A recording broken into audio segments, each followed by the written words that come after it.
So.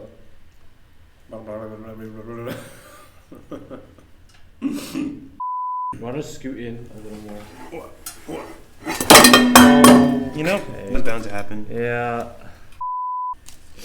All right. I'm gonna get my water here. Continue with that's a 5, 4, 3, 2, Can you hear me eating? 1. Hello and welcome to TBD3B, Hard. the interactive podcast where we talk and you listen. And I eat a burrito. And Elan eats a burrito. We're in a new place today. This is episode 32. That's the power of 2. Wow. The next time that'll be is at another 32 episodes. Another 32 episodes. Are we ever going to get there, do you think? Maybe. Maybe. We'll see. In another 32 years.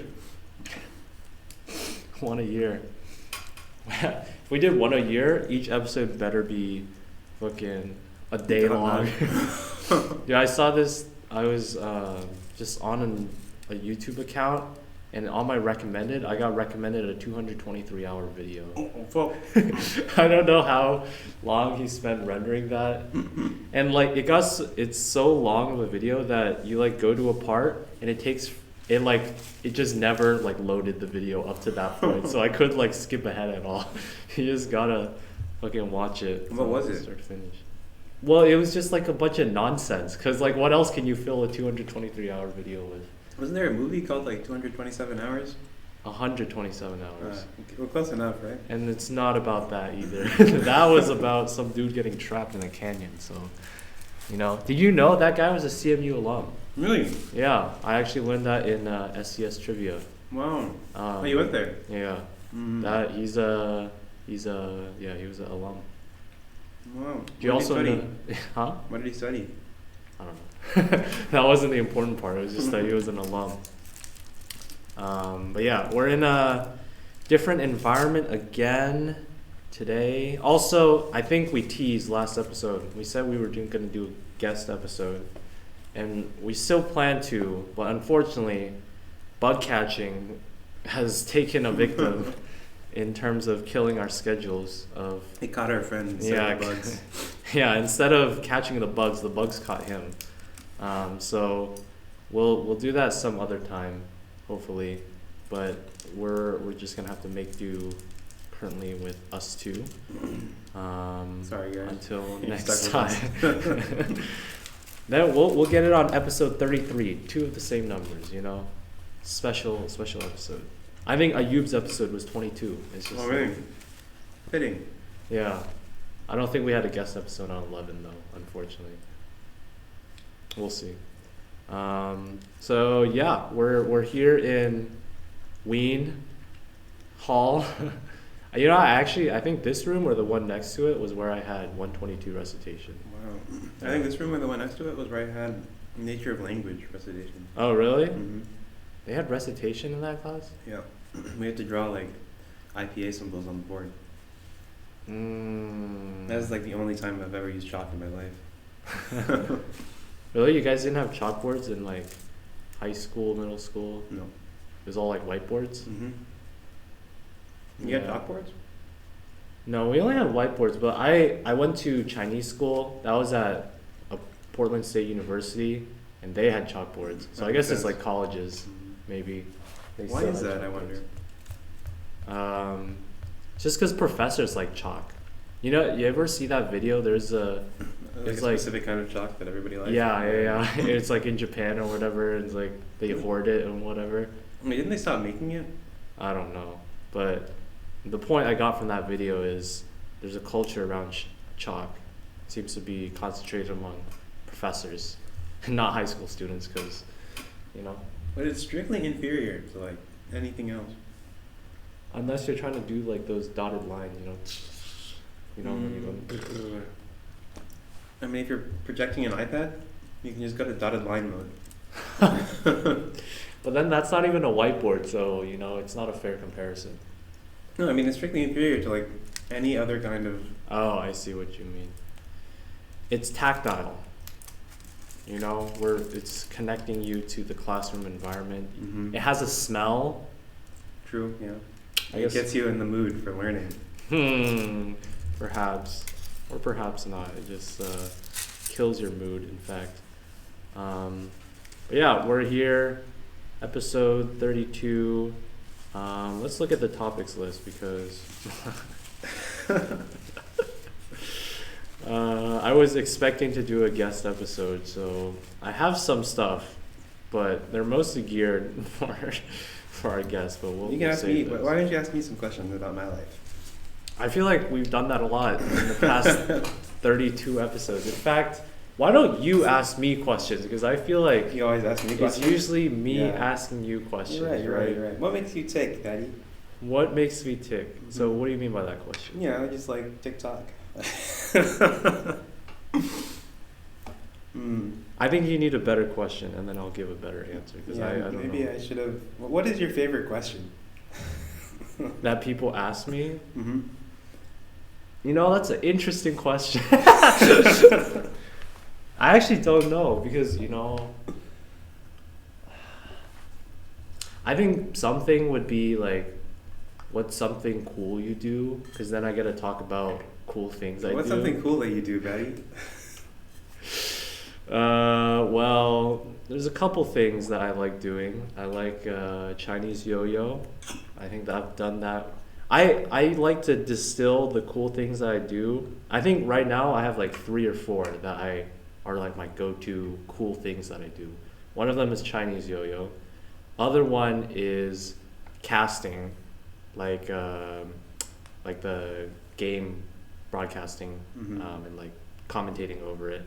Third one, I think third one it's like a mixture of my YouTube channel and like this podcast actually, because outside of this podcast, if you're not a listener, it's kind of interesting because most people, I guess, don't do podcasts. Mm-hmm. So it's like those are my 3 interesting things. Those are my fun facts about things that I do. Okay, interesting, Probably. interesting.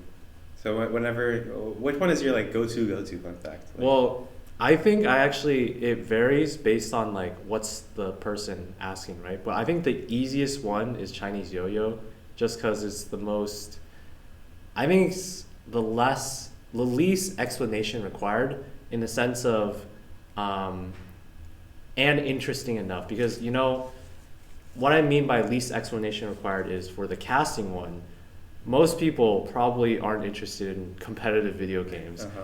And then so they're like, what's casting? And I have to be like, oh, you know, people play games competitively and I talk over them. And then I usually give the analogy of like sports, like NBA or whatever. You have Mike Breen or whatever the hell, like NFL commentators. And I'm like doing the same thing, but with games. But I just had to explain all of that before saying, oh, that's what I do, right? So Yeah. it's more complicated. It's interesting. Wait, so do you aspire? Is there like a game caster that you look up to and you want to emulate, or like a sports broadcaster that you think is like really good? Yeah, I mean, for sure. I think even though I do it in TF2, I really follow a lot of Counter-Strike esports, and they have like really good casters there. So oftentimes when I'm just listening to it, I guess I will unconsciously, not even consciously, like make notes, but just like absorb how they talk and then try and I guess emulate parts of it. I know sometimes when I'm like preparing for a cast, I'll think of like certain phrases to practice or like things in case certain situations happen, so it like more naturally rolls off. And it's like a lot of the times that inspiration comes from hearing it from better people. There's a few casters in TF2. Like I don't really watch competitive TF2 because I haven't actually casted in a while, also like in a month or 2. But there's one or 2 casters that I like think are really good too, and I like listening to them and the energy they bring and stuff. So definitely people that I look up to, still trying to improve. Is there competitive casting? Competitive It's like casting. a meta competition. Casting as a job itself, that is the competition, because it's, you know, it's like a freelance gig. I mean, we're all doing it as volunteers in TF2 because it's a fucking tiny game. But like in Counter-Strike and stuff, you know, the competition is getting hired. So you have to like put your best voice forward Are there each time. interviews? For interview? Well, I wouldn't know They'll, because like, play you a game. Please. I think no. I think just like with artists, a lot of the times the way they hire people is you make show reels. You make like portfolios of what you do. So you like show previous work that you've done. Like that's basically it, and then they like look at it. You have a portfolio? No, Okay, because I'm not really trying to get hired. That was one thing that I thought like, even though I like casting TF2, I've thought about wanting to try other things. It's just for games. There's like no other games that I'm really interested in except for CS, but there's already so many CS casters. Also, I don't know where I'd do it, and I don't really want to do that one that much.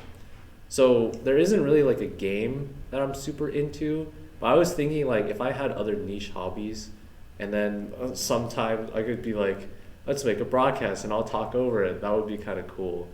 But that opportunity hasn't popped up Chinese yet. video broadcasting. Yeah, I don't think I'd be good enough for that, like, or understand enough. So, I mean, I'm definitely not good enough to play at a high level in TF2, but I've like watched a lot of games, so I understand like the broad mechanics and how to like talk about it, right?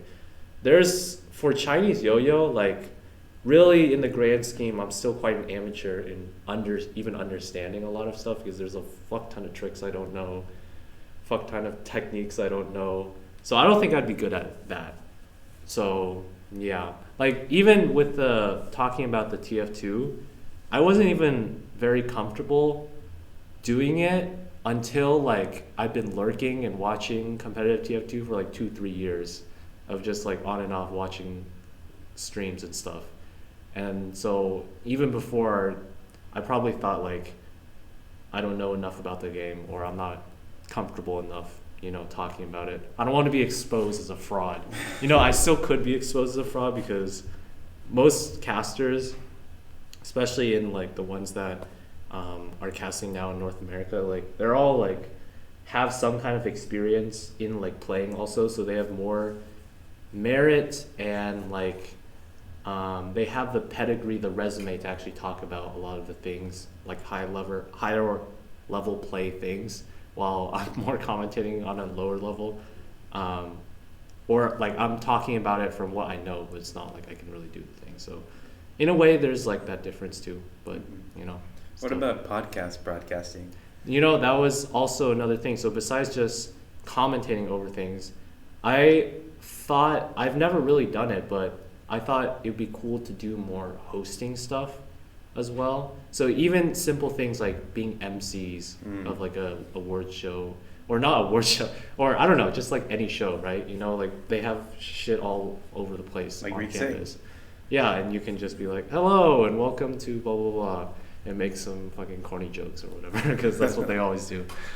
But I've never done that, but it's something I could look into, and it's something I think I would want to try doing, because I feel like maybe some of the skills, I don't know what skills I've really learned from this, but maybe a little bit of being able to host, and I'm just curious how well it translate and how it go, because you know, in a way, a lot of the times for the TF2 commentating thing, a lot of the times, especially with TF2, because games always start late, you start up the stream and you're just like, you have a pregame, you're basically not talking, like the game hasn't started, so you have to talk about stuff, you have to intro the show and stuff. I'm usually the one who does the intro and stuff, so I'm like how you usually introduce the podcast. I'm like, hello everybody, welcome to Team Fortress TV's coverage of week 6, blah blah blah blah blah. I am your host, blah blah blah, and blah blah blah, and today we're gonna be blah blah blah.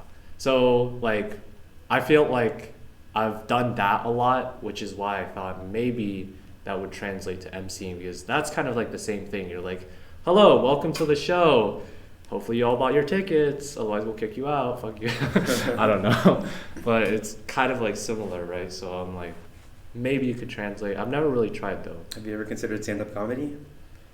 And this is kind of like a pipe dream in the sense that, haha, I think I'm funny, and like, I think I could probably do stuff in front of like public speaking.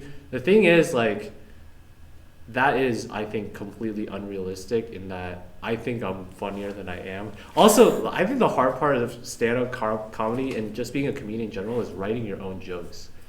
And writing, like, the jokes, because I sometimes think I'm funny, but like, the funny stuff is, like, things you say in passing. It's like jokes on the fly, right?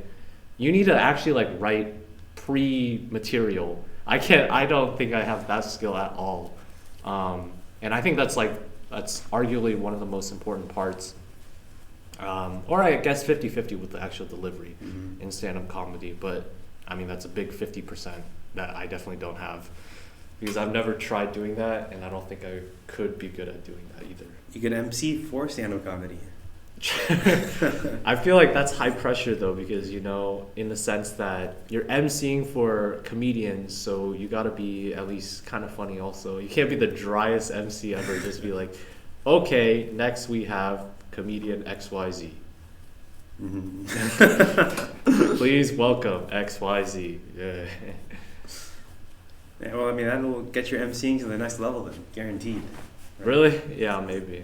It's like travel by. I think I just need to start with level 1 if I was going to do that, which I haven't. So, haven't done that yet. We'll see. But I think I was saying that whole thing about the commentating. I said that was a lot of background or like pre-explanation required first, which is why I like Chinese yo-yo. And then for the podcast one, I also said I like Chinese yo-yo better because it's more unique, because everyone knows kind of what podcasts are. So even though you doing it is more unique in that most people don't do it, it's like most people already know how to do it, and the barrier to entry is really low. Like, anybody can do a podcast. It's just the effort of doing one, I guess, is more unique, and like maintaining it. But Chinese yo-yo is like cooler. It's also something you can see as opposed to podcasts where it's like sitting there and talking. So that's my go-to in terms of something interesting. We can make a cool. video podcast. Like Joe Rogan. I don't know. Maybe. I don't know how that works. Yeah, I'm good. You have to set up a camera and stuff. I don't think it'd be very entertaining either. You could do your Chinese yo-yo in the background. Just have it on loop. Do a podcast while doing Chinese yo-yo. Huh. Yeah. What's your go-to? Interesting. Like, if someone asks you what interesting things you do. Yeah, I hate that question. You hate it? I feel like I don't really do anything interesting. Right. I don't know. Okay, fine. New question. What is your favorite question when people ask you? Do you play basketball? No, that's probably my least favorite question. I don't know. I like answering where you're from. Like, where's your family from? It's always a conversation starter. Right. I think I like the question that you said, or when I answered what is the favorite question for people to ask me. I think I said what I said because it's easier to get into conversations like that. Like, Chinese yo-yo is a great conversation starter, I guess, for me, because most people don't know about it, but maybe they've seen it like once or twice, and then I could talk about like what I did and stuff like that. And the same for yours, like, it's a conversation starter, right? It's interesting, and it's all over the place. It's a cool story. Yeah, I don't know. I because people always ask, like, what are your hobbies? What do you do for fun? And I sit around and I watch La Casa de Papel on Netflix. I don't know.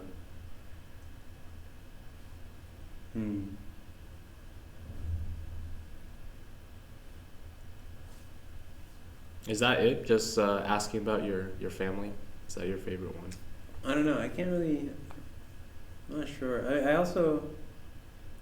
I had a pretty interesting conversation with my Uber driver one time, because he was also pretty well traveled, and I was about to go to India. So like, he asked. I mean, it's not really a question per se. It's more like the whole conversation that it started. But like, because I was going to India, like I was going to the airport, he like asked me where I'm going, and then I like started the whole thing. So that was fun. I like talking about travel. I like other cultures. How do you feel about small talk? Like, when people try and like, how I love it. passionately do you engage? I love small talk. I don't know if that's sarcastic or Huh? not. No, I fucking love it. Okay. No, I like talking to people. Yeah. It's a lot of fun. Mm-hmm. It's like a little game. A game that you can win at. Yeah, I don't know. What's the winning strategy for small talk? No, it's not a competition. It's Well, just okay. like, Suppose someone like hates small talk, right? Or they want to do more small talk, but I mean, I feel like a lot of people feel that way, where it's you don't know where to start, or you feel like I don't know, like how's it going, and then like it gets to a lull in the conversation. How do you keep it going? Do you think what's like strategies to do that? I mean, you don't have to keep it going. Silence is perfectly acceptable. If there's a natural lull, I mean, it's okay. You know, just be quiet for a bit. What if there's an unnatural lull? Because like it extends. I mean, no, that's what I'm saying. Like, that could just be the end of the conversation. And there's nothing wrong with that, I see. right? Like maybe you've said all there is to be said, and your small talk session has ended, and that's okay. That's like cool. You know, you shared some ideas. The other person, he or she shared some ideas, and then like you've interacted. How is because this is one thing that I always see about people's perceptions of the U.S. It's like people like to small talk here. Mm-hmm. Was that like in France or Greece? Did they like not small talk as much? No, I talked to plenty of people. Okay. I mean, yeah, I don't know why that there's like even on the ski lift or whatever. I talked to all kinds of people: Bosnians, French people, British people. In French, English, whatever. Like I mean, in everyone French? Talks. Yeah. No way. I remember at the top when he finished. When I was talking to the French guy, the guy was like, "Yeah, I speak English. I was just making you practice your French." How long did you continue that small talk in French? I mean, that's pretty impressive then that you were small talking. It was very, very small talk. Okay. It was like, "Where are you from?" and "How long have you been here?" and At least you can answer. That's better than. What are the levels again? Like A. Oh yeah, it goes A1. There's like 1 and 2 and ABC. So like A1, A2, B1, B2, Yeah. C1, C2. That's at least A2. Yeah, maybe. That's good. That's better than A1. Yeah, lower intermediate. No, I think I'm better than A1. A1 is like, you know how to say bonjour, like that's it. Makes sense. Yeah. Well, that's good. Do you like small talk? Yeah. I think it's I like small talk usually. Yeah. I think for people I know, it's like a chance to catch up in a way and know like what new recently happened and like learn something about them. And I always like new opportunities, I guess, to meet new people and like learn about things of new people. I think the tough part is like initiating this small talk with new people. Like I think it's not that hard. Whenever I see someone that I know, I just say like, "Hi, what's up?" But like for new people, it's like, how do you where does it happen? And it's usually I don't know, some kind of situation arises and it happens.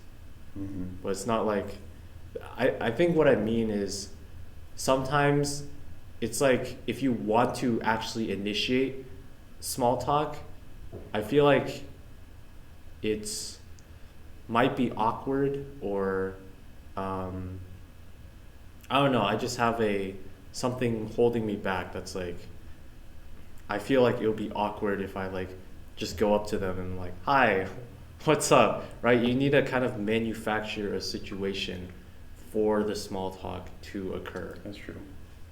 Usually close quarters for an extended period of time where you can't do anything, it's like that's when small talk happens. For example, you're on a ski lift for the next 5 minutes sitting next to somebody and you can't do anything except for like dangle your legs. That's true. Or like an Uber drive, right? I mean, but even for Uber Drive, like, you can just go on your phone. Yeah, I mean, I feel like now I mean, you can always the just ski go lift, on your yeah. phone. Like ski lift is harder, but like the Uber Drive, most Uber drivers I've been with, actually, yeah, I think most of them, like, they don't try and initiate small talk. I mean, it's just No, but I'm saying it's taking you. easier to initiate small talk if you wanted to, True, because true. you have like your audience is trapped. Yeah. they can't escape. That's true, that's true. Yeah. Makes sense. Mm-hmm. Yeah, Uber drivers I feel like are always an interesting one. I remember I went to like the DC area for a little bit, and the Uber driver that picked me up from the airport to the hotel, he was trying to sell me, like, we started talking about a bunch of stuff, but at the end he was trying to like get me on this crypto thing, and I'm like, oh. I'm like, bro, I think this was around when FTX collapsed too. Oh, okay. And he was like just talking about, yeah, FTX, they're a bunch of crooks or whatever, but this one, blah blah blah blah, and I was like, yeah, I'll check it out for sure, for sure. I love crypto. I was on the train in Geneva, I remember, and we, I don't know, we found this like American, and so we like started talking, and he thought he was there for some like business meeting for his like crypto startup. And then he started telling us all about his like crypto whatever. So actually, I don't think it was crypto. It was something to do with the blockchain. Yeah, it was not cryptocurrency. Yeah, so I don't know. It's all over, man. It was funny. That you saying blockchain just unlocked a memory I had, where I was listening to part of the one we did, episode 30, that like the super long one. Mm-hmm. You were talking about the French education system and how everything is decentralized, and I was like, blockchain. Grenoble University is a blockchain in terms of everything just being unconnected and uncentralized all over the place. I don't know if that's actually what blockchain is, but that's my basic idea. Yeah, except like, I don't know, the blockchain is like a protocol or something, so that the whole thing works. But It just didn't work. Nothing works. Just absolutely did not work. I mean, I guess the things work like eventually.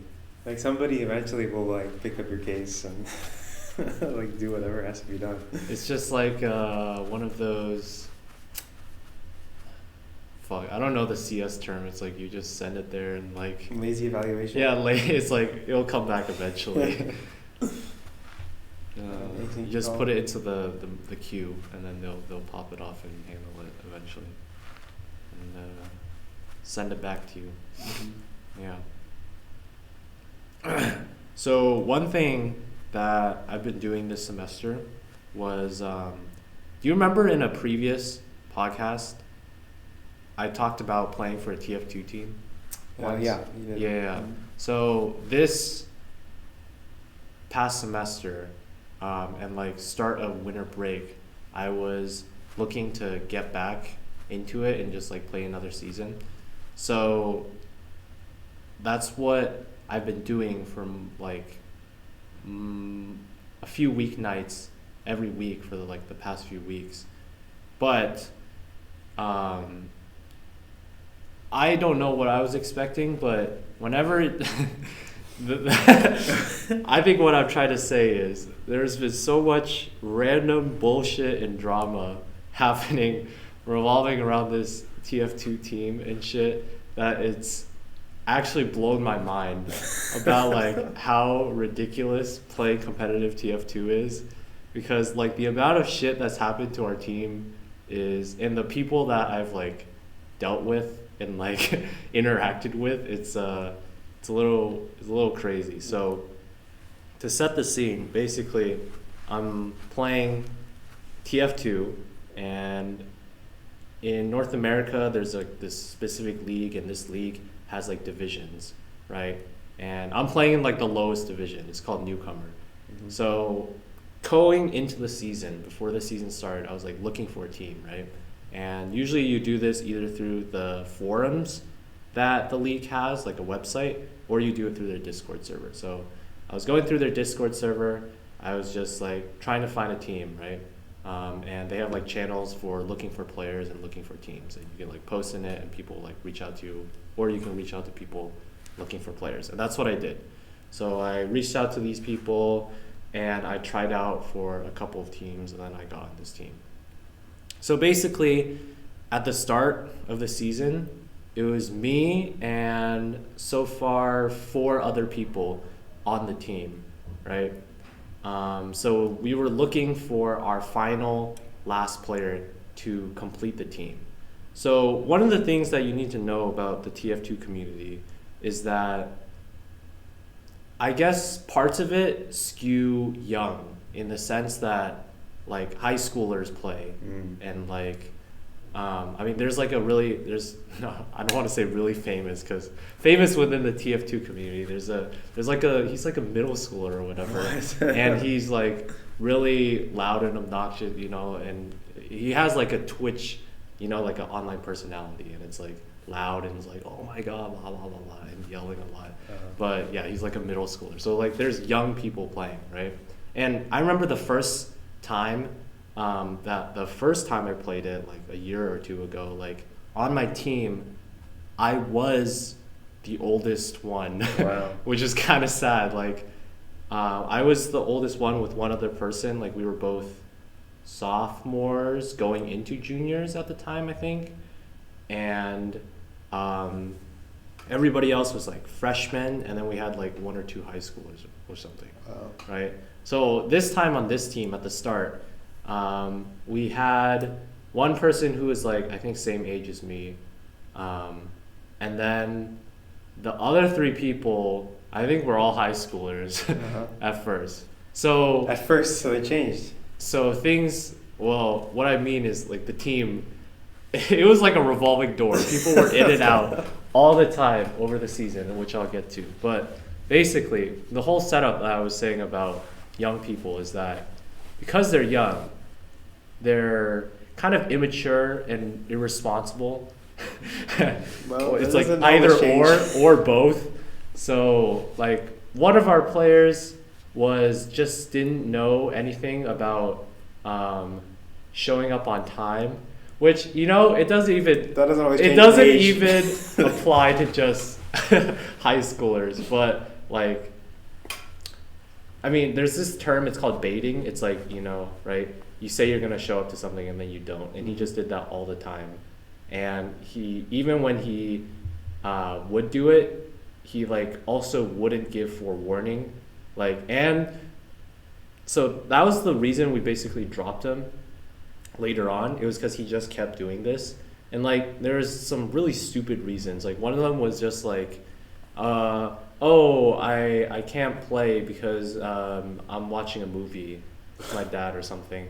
Which, honestly isn't the worst reason, but it's like, come on bro, you made a commitment. It's like afterwards, it's like, I guess it's nice that you're watching something with your dad, but it just kept happening, and it's like, I remember when I was a youngin',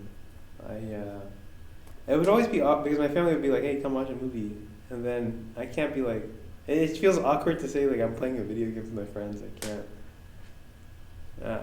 There was like something like, it was like a mental block. I just, cause that was not a valid excuse to not, spend time with my family.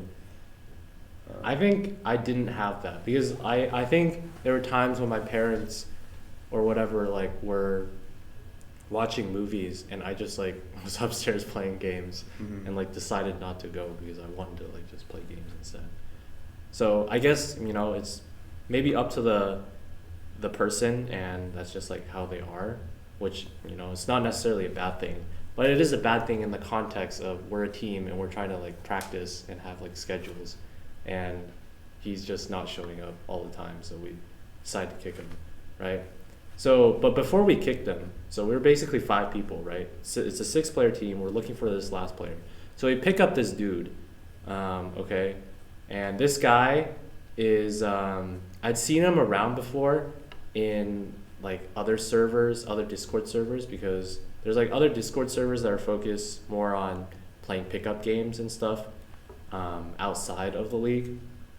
So I'd seen him around there before. So we picked him up and we played with him. And at first he was like pretty chill, right? Like me and another player, we'd like after the scrims, we'd often like just stay in the channel and just like talk with him. And we did that like once, 2, 3 times, and it was like chill and pretty fun.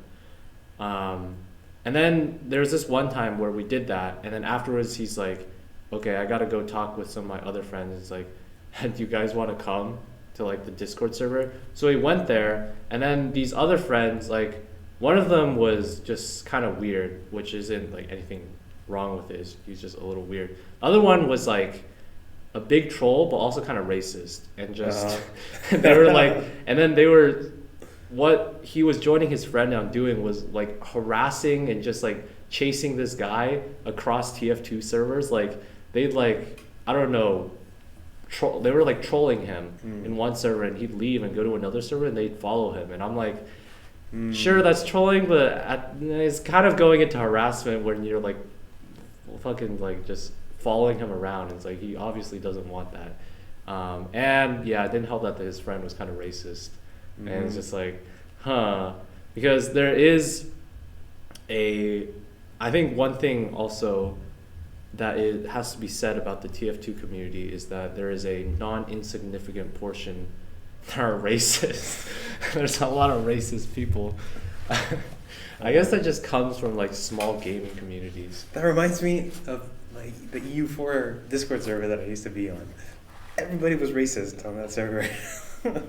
There are a lot of racists, and it's very interesting. I mean, there's quite a few transphobes too, but it's really interesting because TF2 has like a huge concentration, I feel like, a disproportionate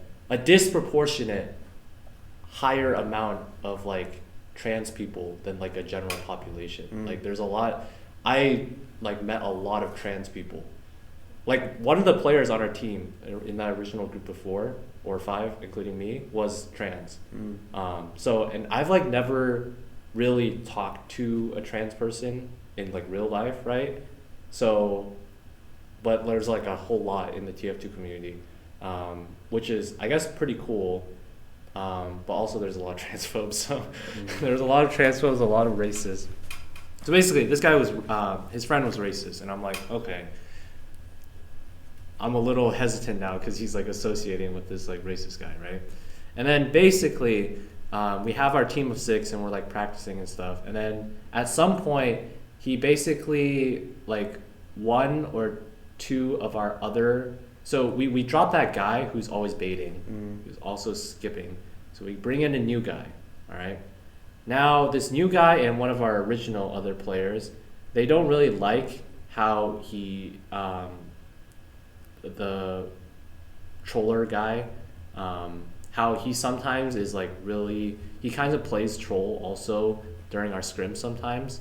And like his, sometimes he posts like in the Discord channels and like of troll stuff, and it's like I'm only doing it because I'm trolling, but it's like What kind of stuff did he post? I don't know. It was like talking about things that he did, like chasing people, like doing that thing of I guess harassing people across like different TF2 servers. Also, he's been banned a few times on like the pickup game servers for I don't know, whatever. I think something with like trolling or toxicity.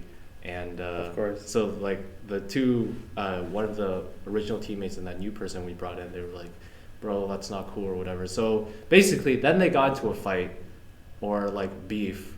So then one of our players, one of our high school players, he was just didn't really like that guy at all. So he just like left the server and like left the team for like a day. He was just like, fuck this guy, I don't want to play with him. So he just left. And he eventually came back, but this will be a reoccurring thing. So maybe I should label out the people. We've got player A. He's the one who was always baiting. We dropped him. We'll call already. him Bader. Okay. Okay, player B. That's player B. Okay. Player T is the troller guy. Okay, the troller. Right? We have the troller, the Bader. And then we'll call this guy player R for rage quitter. Okay. Okay. So rage quitter. So player R is beefing with player T, and then the new player we have, I'll call him player A. Like, so player A, who was brought in to replace player B, the baiter. Player A, he's called player A because he's annoying. Okay. We'll call him player A. He's annoying. So player A and R are beefing with T, right? And then player R just like fucking rage quit for like a day. Left the team, left the server. We didn't play scrims that day because it's like, bro, what's up? Okay. So eventually came back and they just kind of swept it under the rug, but it wasn't really resolved. Either way, then, so at this point, I know player T, he's like a troller and he associates with some weird people, but I thought himself, he's still okay mentally, right? Well, no, this guy is actually just straight a little wacko. So basically, this is all before the season. The season hasn't even started. We're like making our team. We're doing the preseason scrims, like getting to know each other and playing together as a team. We come to our week 1 match, right? And player T decides to go to New Orleans, I think, or something. Like that's not necessarily, I don't think that's a bad thing or whatever. He probably just had that trip anyway. The main thing is we needed to find a substitute player for our week 1 match, right? So we played our week 1 match with a substitute, and then player T like didn't play with us, right? So in between our week 1 and our next week's match, week 2 match, player T told our team leader that he was quitting the team. And the reason he gave the team leader was because God told me to. What the heck? He said because God told him to. So he quit the team. And I guess I haven't said this about player T yet, but like even before he quit the team, he at some point he had made this community server. He'd like rented or like created this server, and he called it TF2 24/7 Badwater Christians only server. Or I don't think Christians only, but it was like Christian server. Uh-huh. So there were already signs that this guy was on one. Okay. Yeah, so he quit the team because God told him to. So basically, between week 1 and week 2, right, we lost a player already. So we've already kicked player B for baiting. And now we've kicked, or not kicked, he just left, player T. So now we need a new player for him. So come week 2, we're like trying to fill this gap, trying to find a player. We can't find a player yet by the week 2 match, so we have the same substitute player that we had play for us play in week 1. So we've already gone 2 weeks into the season without a full team. First time without playing with our full team. First one, the dude was in New Orleans. Second one, we don't even have a dude, so we're just playing like without an actual person. Why not just use the substitute? Yeah, we do. We play with the substitute, okay. but he's like not actually on our team. Oh yeah, Adam. Why not? We can't because he's already playing on another team on a higher division. He's in the amateur division. We're a newcomer. So he's already on a team. He can't be on our team. We would have loved to have him on our team because he was really sane and he was a good player also. But we didn't. So we've gone 2 weeks without like having a full team. Then we go into week 3. So we're still finding a player. We finally find a player. Okay, let's call this player player C for cocky. Okay, so player C, he's coming to replace player T. He's kind of cocky, but it's justified cockiness because he's really good. He was really good in our scrims. So then we play a week 3 with him, and he like completely carries us kind of. He was like the best player. And basically when we played with him, he still hadn't officially joined the team yet, because to join the team, they have admins in each division to like try and make sure everything's equal, like skill wise, right? So it's not super unbalanced. So we had to like request. He had to request to join our team, right?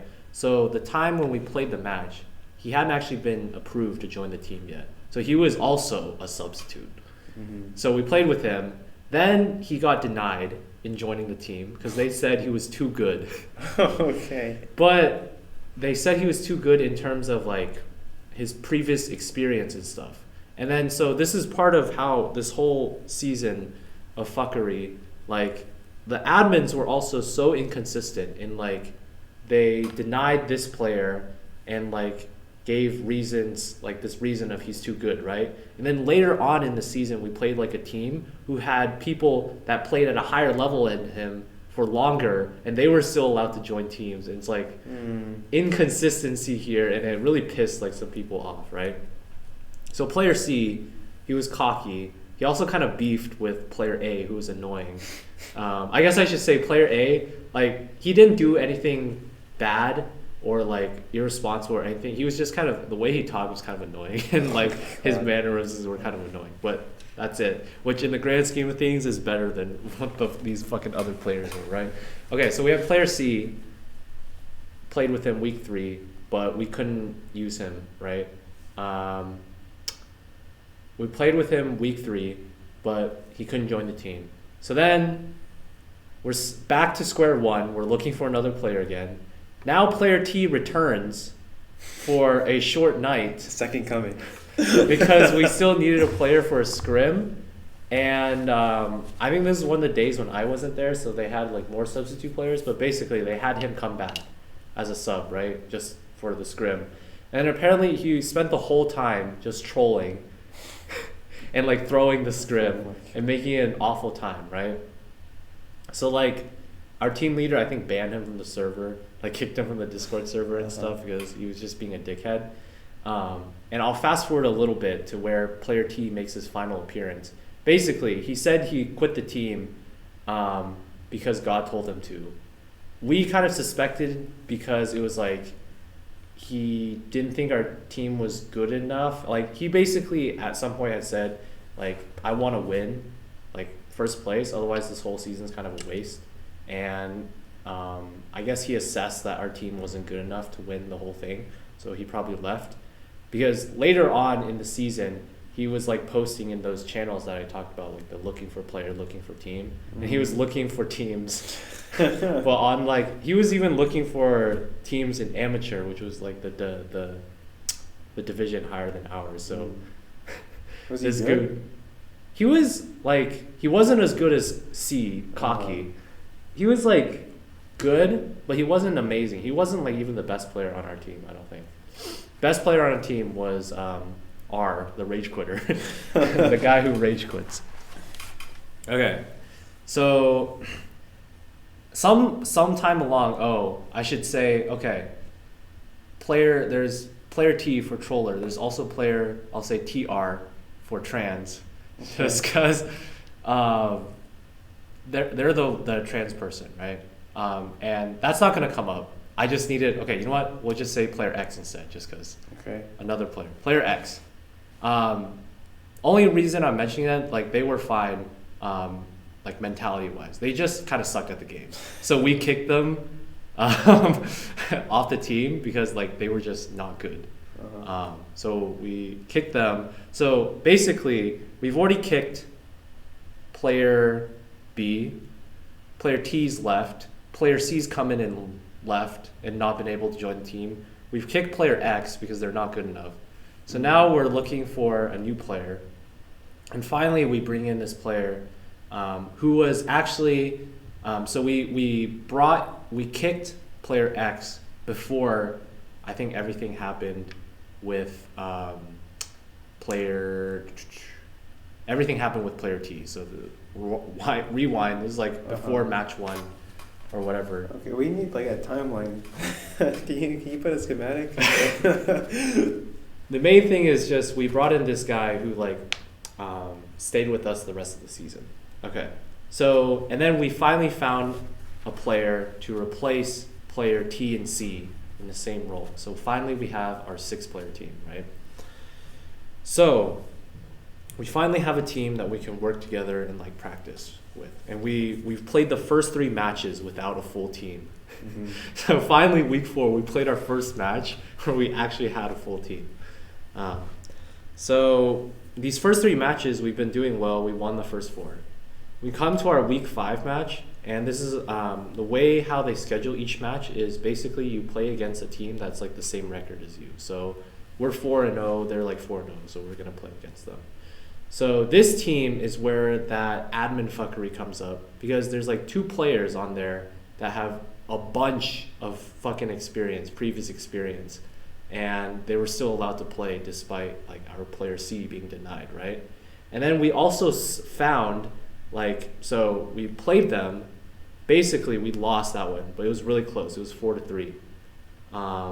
And during the game, this is where player R and his rage quitting and his tilting started to come into effect, because I don't know, he's the kind of player where it's like when something goes wrong, he's like, oh, why are we doing this and blah blah blah blah. And he's like, I guess good in not directly blaming people, but he really brings down the mood, and like he's always like, oh, what are we doing? What are we doing? It's like, why are we doing this?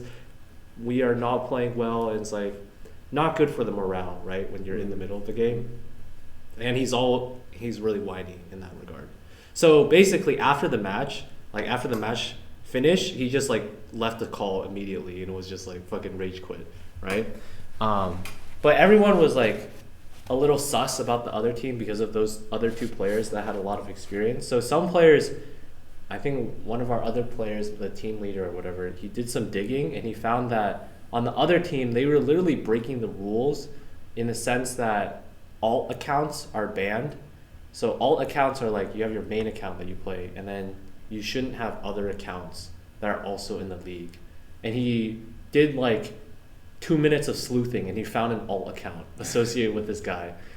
And he like submitted all this stuff to the admins. I don't think they ever did anything. So it's like this vendetta. So the beef between the players on our team and the admins just grows stronger, because after they denied us the C and they don't do anything about these players with experience, then they like seemingly just like ignore a lot of our complaints and like things that we submit, right? Okay, so let's fast forward. Basically the gist is player R, this is the first time we see that he's a rager and he'll like quit and stuff, right? We go into our next match. So our next match, we're now 4-1. We play against this team, and this team is kind of, I guess, there's personal history between players on this team that we're playing and player R and like another one of our players, right? So he really wants to beat them, and we kind of really want to beat them too. Like I don't have any personal history with them, but player R and like our team leader, they kind of really don't like him, because I think the other team's leader was like really racist also. But we basically had him on a no scrim list, which means like we never had played them before because like they were toxic or whatever. And I guess a side story about that team, there's like specific roles in each team, right? One of them is medic, and I think by the time we got to that match, they cut like 7 medics already. Like 7 people had gotten in and out as the medic role. So they like cut 7 people. So we were gonna play this game. Short story is we got smashed 0-5. Oh my god. And we got smashed 0-3 at halftime. Then player R, he was like, I think it's because my internet, because he was getting like kind of bad ping and some lag. So we had like a 40-minute halftime where he like reset his router, reset all his internet shit. Came back and then lost. Came back and then we lost 2-0. So he was kind of not happy about it. He kind of rage quit again. And our whole team spirits were kind of really in the dumps now, because it was not that, like the first round was pretty close. It like lasted 10 minutes, which is a long round. Then all the rest were kind of rolls. Like we just got completely stomped. So it was not a close game at all, and we got destroyed. Okay? So team morale kind of fucked now, right? So basically now this is where it gets ridiculous. So team morale is in the dumps. Now we're going into week 7. This is a spring break now. So basically I said I can't play for like around a week because I'm going to go on vacation and blah, blah, blah, blah. So, and they were like, okay, sounds good. So they're probably going to be playing week 7 with a substitute for me. Before that happened, so after our week 6 complete failure 0-5 and our week 7 match, our team leader, who I have not talked about like at all, right, so far, now he's going to come in. What he decides to do is just completely ghost the team. He's just completely gone. So this guy, and up to now, almost like a month since spring break, right? He has just not said a single word in the server. He's just disappeared. So he never said anything. But between that time from week 6 to week 7, we just could not reach him. So he just stopped showing up to everything. He never responded to any DMs. And we were like kind of concerned, right? Like something happened to him, but he's still sometimes like online. One of our teammates said he saw him like on Spotify, like on the Discord, you could see like the Spotify, and he's like adding songs and stuff. So I think he's still alive. But basically this guy just completely ghosted us for no reason, because we still don't know why, if something actually happened to him or he just decided to fucking quit. So basically we're now back to 5 players. And what's worse is it's around this time, like week 6 or 7, rosters are starting to be locked, which means you can't add new players. Like basically after this week, you can't add new players onto your team. So we're going into this match, and basically this guy is just gone. I'm gone for a long time also, because during the spring break. So they've been playing scrims and like practices with like 2 substitute players every single time, which isn't great, right? Because a lot of the times they change based on who's available, and it's just like not great.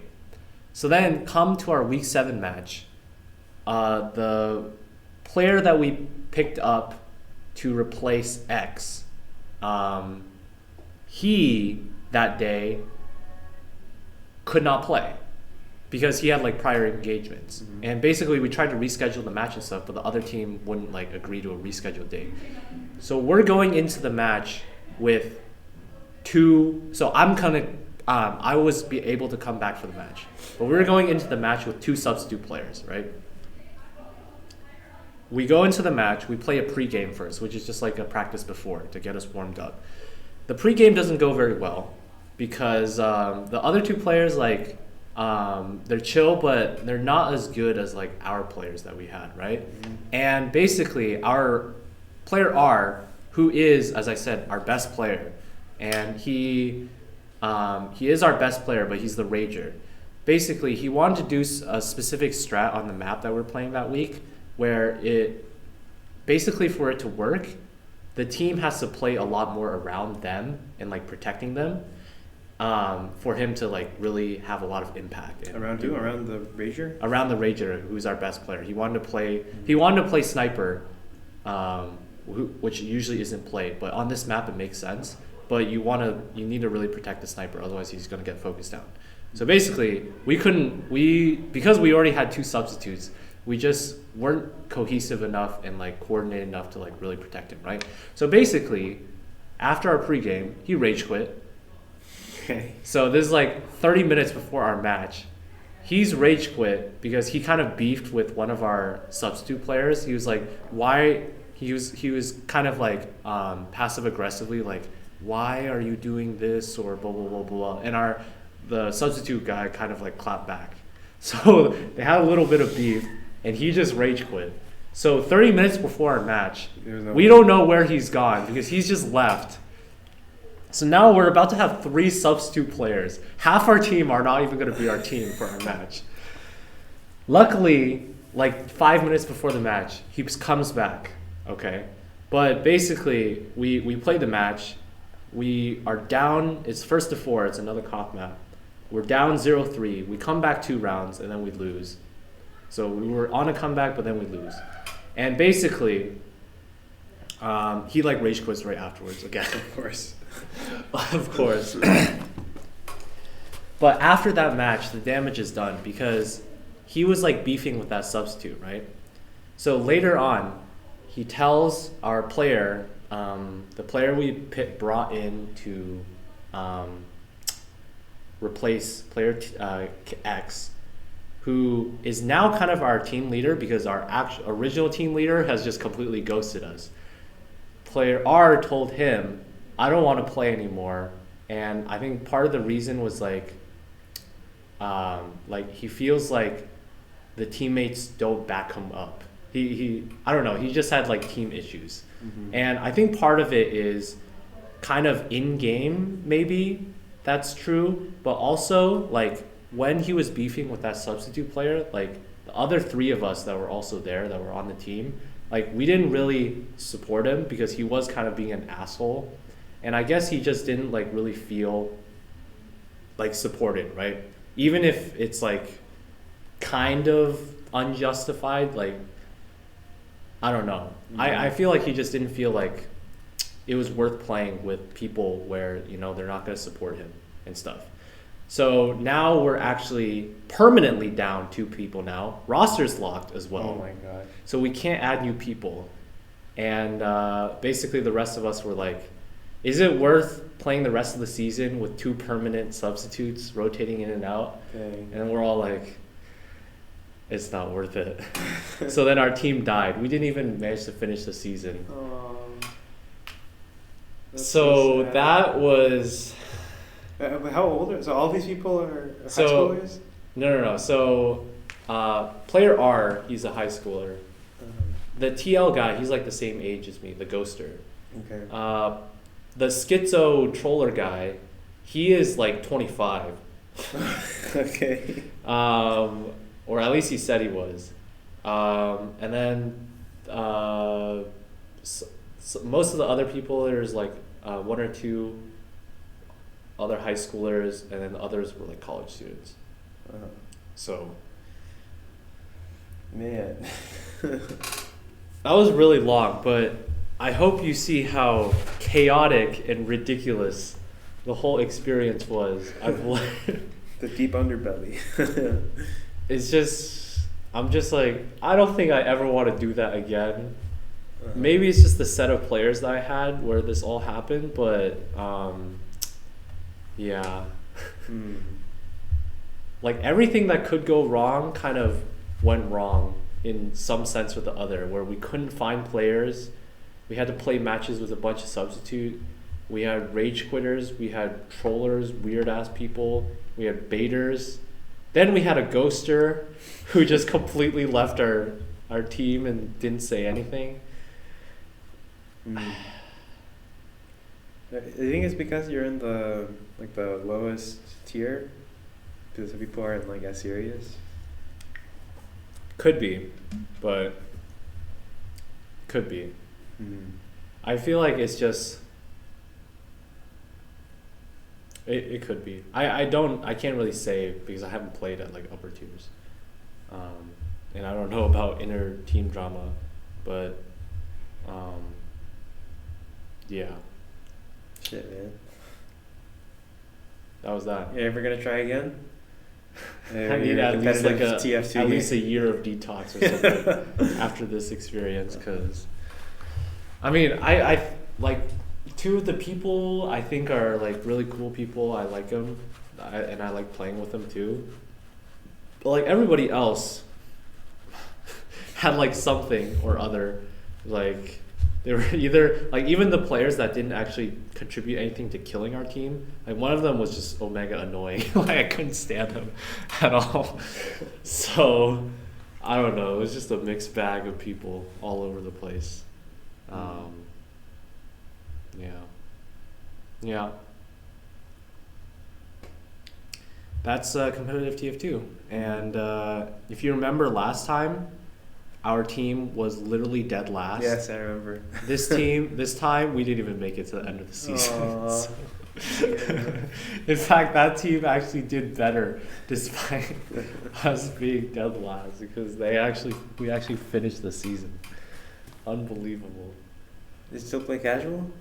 No, I've not even been playing games at all. What do you instead? I do homework.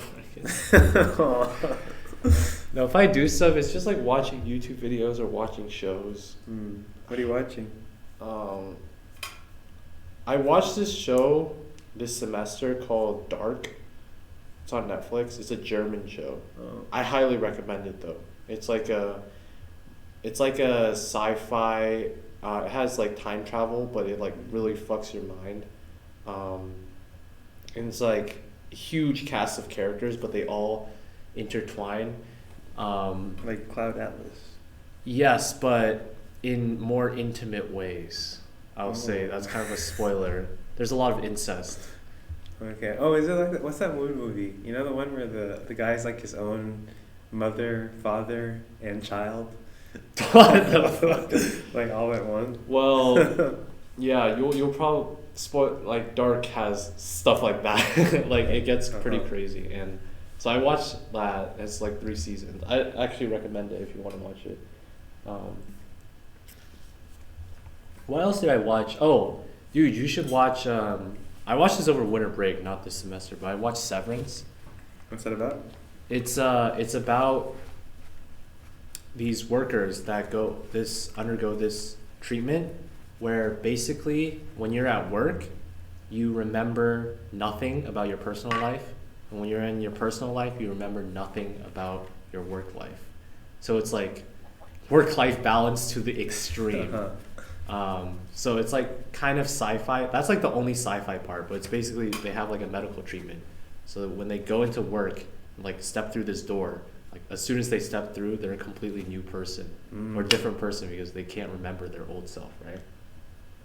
And there's like drama and there's like a conspiracy and blah blah blah. And it's really really good. Like that one, I think it's probably out of all shows that are like still. Actually, I don't know what shows. I think it's just I'm really looking forward to it when season 2 comes out. Okay. So that is still airing, you mean? Like yeah. So they only had like season 1. It's only been out, Mm-hmm. and I watched it and it was really really good. So I'm just waiting for season 2. When does season 2 come out? I don't know, in like a year or something. Okay. So they're still it's filming. Like brand new. Yeah, it's brand new. So I really really recommend that. I think it's one of the top shows I've watched because it's like a slow burn at first, but it really draws you in at the end. I also watched one season of the show called Slow Horses, which is like about. It's basically like. It's like a spy kind of show where it's about all these people that are in MI5, which is the NSA, I guess, of the UK. But it's all about the fuck ups of MI5, like people that have fucked up. So they're all assigned to like this one particular department that's just the department for fuck ups. And it's like about how they, and it's a story about them, and then they like help with this plot and whatever. But it's like pretty good also. And then, honestly, I think I've been watching a bit of Lost too, which is a really old one. It's like 2004 or whatever. I watched the first episode of that. Yeah. And then I stopped. Not because it wasn't interesting. It's just there's a lot of episodes too. Yeah. Like each season's like 20 episodes or something. So, yeah, haven't finished that, but that's what I've been watching. And what you've been doing besides Casa de Papel? I don't know, honestly. Homework.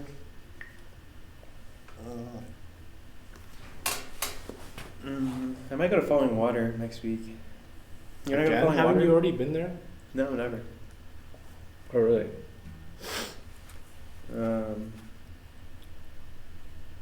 Yeah. I'm not gonna be here next week because Portugal. Oh, right. Oh, you're going to Portugal. Yeah. Wow. Incredible. You have a itinerary? You know what you're going to see? No. I need to do that. Have you been learning any Portuguese? No.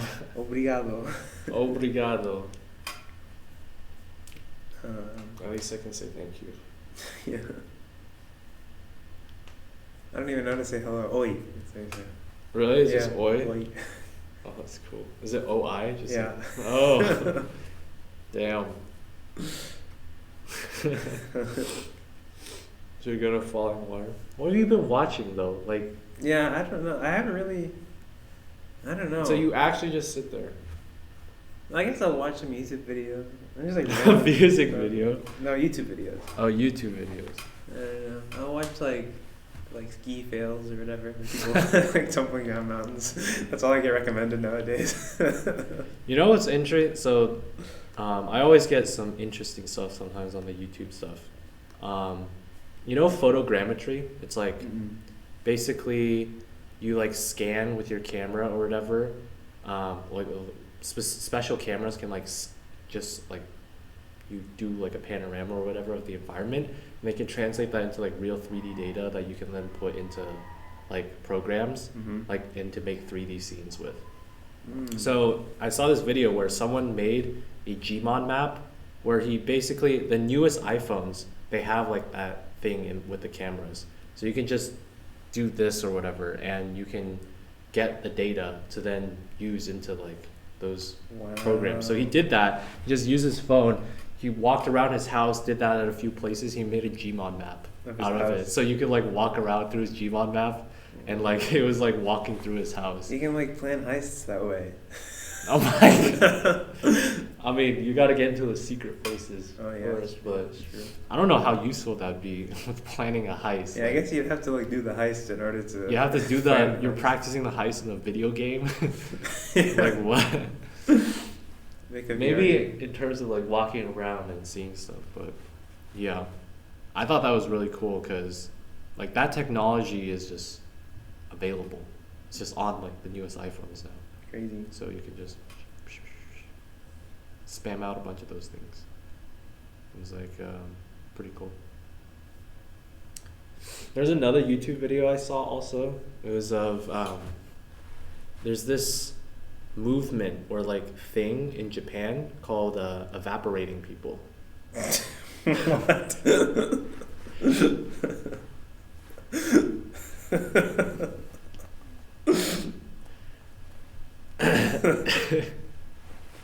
It's basically just like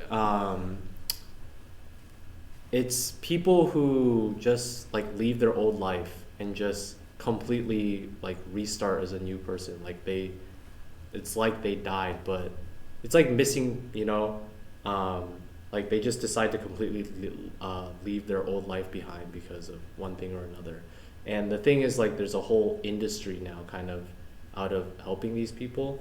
And it was like a investigative news story about it. And there was like this dude who was like 20 or something. And then he just like up and left.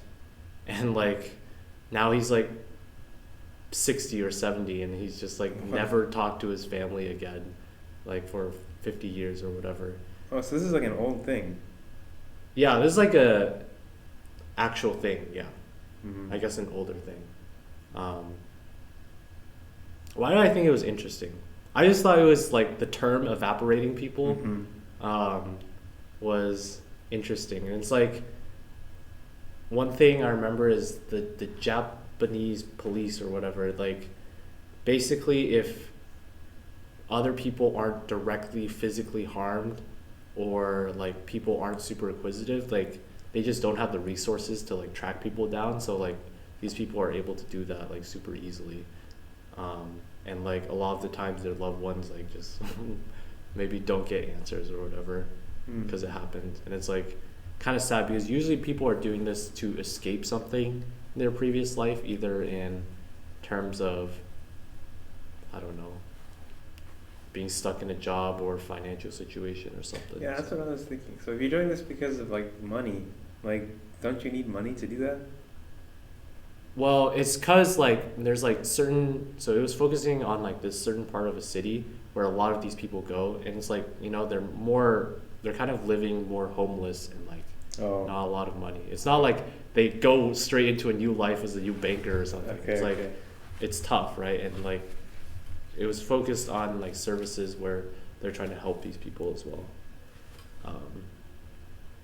So yeah, evaporating people. Interesting. Yeah, it's hard, man. I watched a video, I remember, on how to disappear.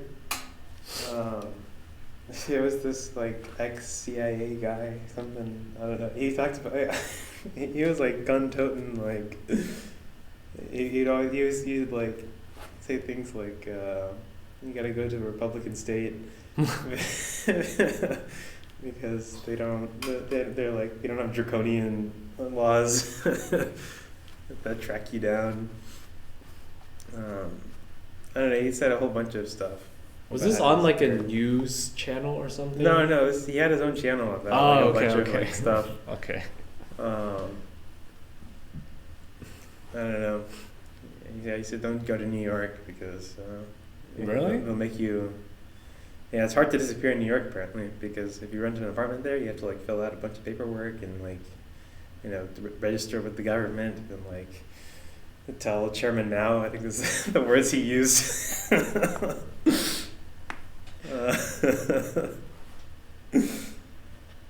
Wait, so this is after you disappear because you still want to like rent stuff? Yeah, well, you have to live somewhere, right? True. I mean, people live on the streets. I guess, yeah. Well, I mean, this is how to disappear in comfort, In relative comfort. I see. I go to Republican states. Yeah, you want to go to a mid-sized Republican city in What is a mid-sized Republican city? like 200,000 people. Did he give an example? Like Little Rock? I don't. He did give an example, but it's some city I've never heard of. So.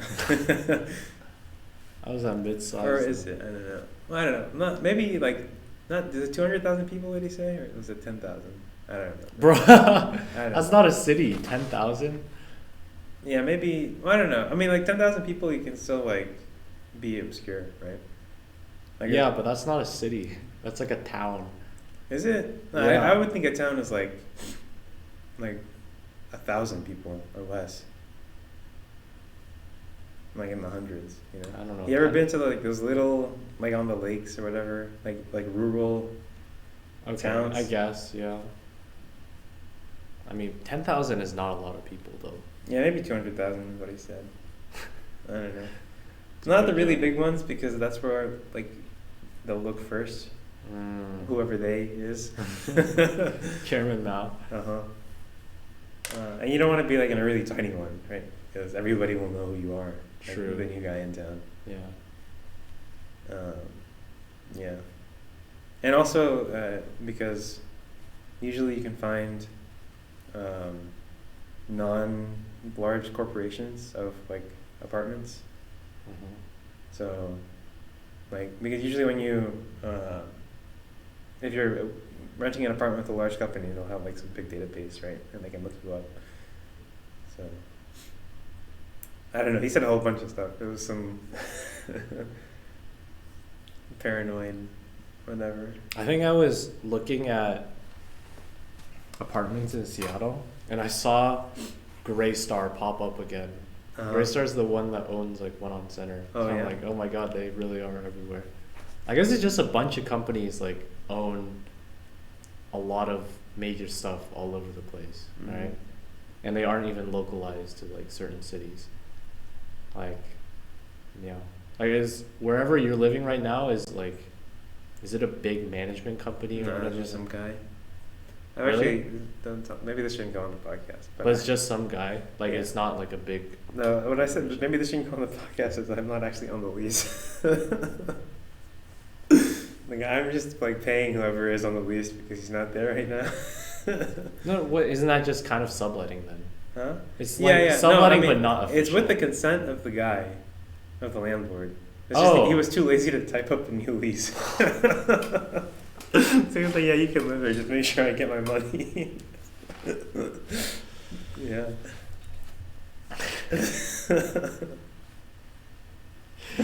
I mean, it's not bad or anything. It's just like I'm not technically officially living there.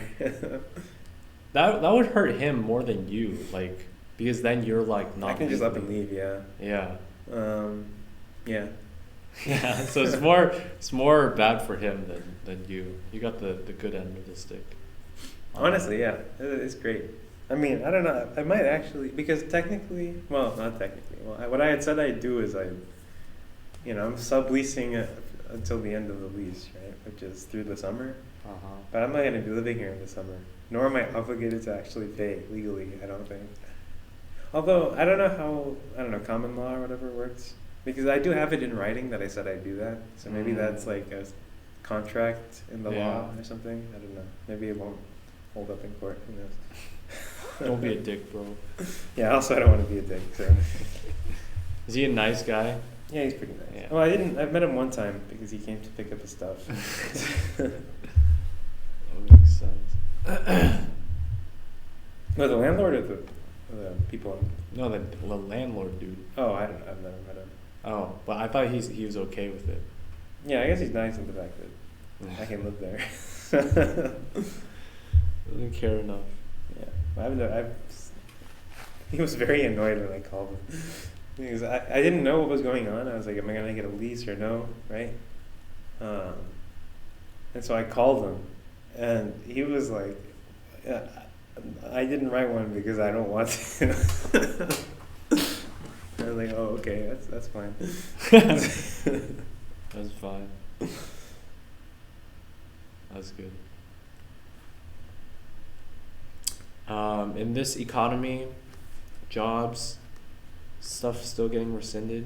I've actually seen now, I had like a friend who was over the summer, and like we all got no return offers from Meta, right? Mm-hmm. So then we're all like looking for jobs, and he got one, and it got rescinded because I think they laid off a bunch of people in there. I think it was Indeed. So like I think they recently did a bunch of, I don't know, laying off people, but also I guess rescinding.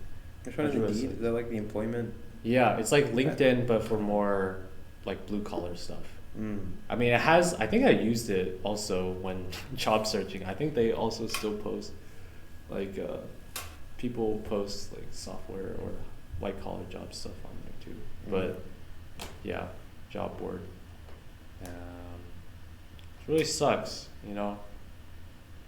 Stuff's still happening. It's kind of like I haven't even thought about it really at all, but like imagine like I just get an email, it's just like, sorry, we don't have things, and then you just have to start thinking about it. It would really fucking suck. So I feel for him. I tried to like see if I could help in terms of the company that I joined, and also one of the other companies that I had an offer from. So I like emailed the recruiters from those two, and I was like, do you guys still have open positions? Could I like forward along this dude? And one of them hasn't responded, and the other one was like, we're not hiring new grads anymore. So it's like, fuck, can't even help them, which sucks. But yeah, it sucks. What university did you go to? Yale. Wow. Yes.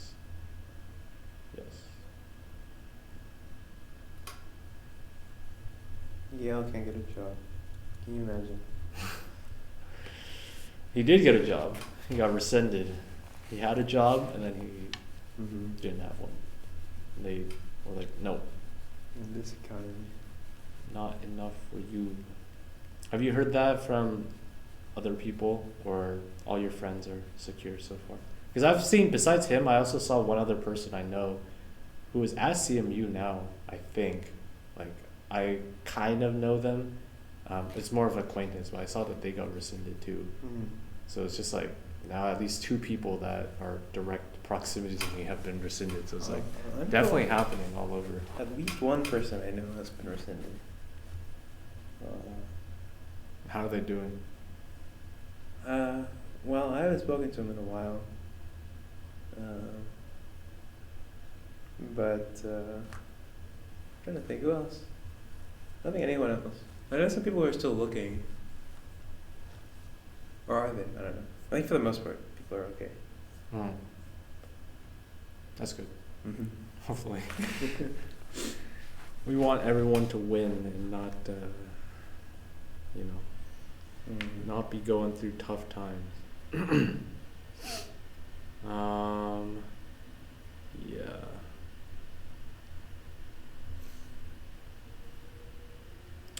had one friend also.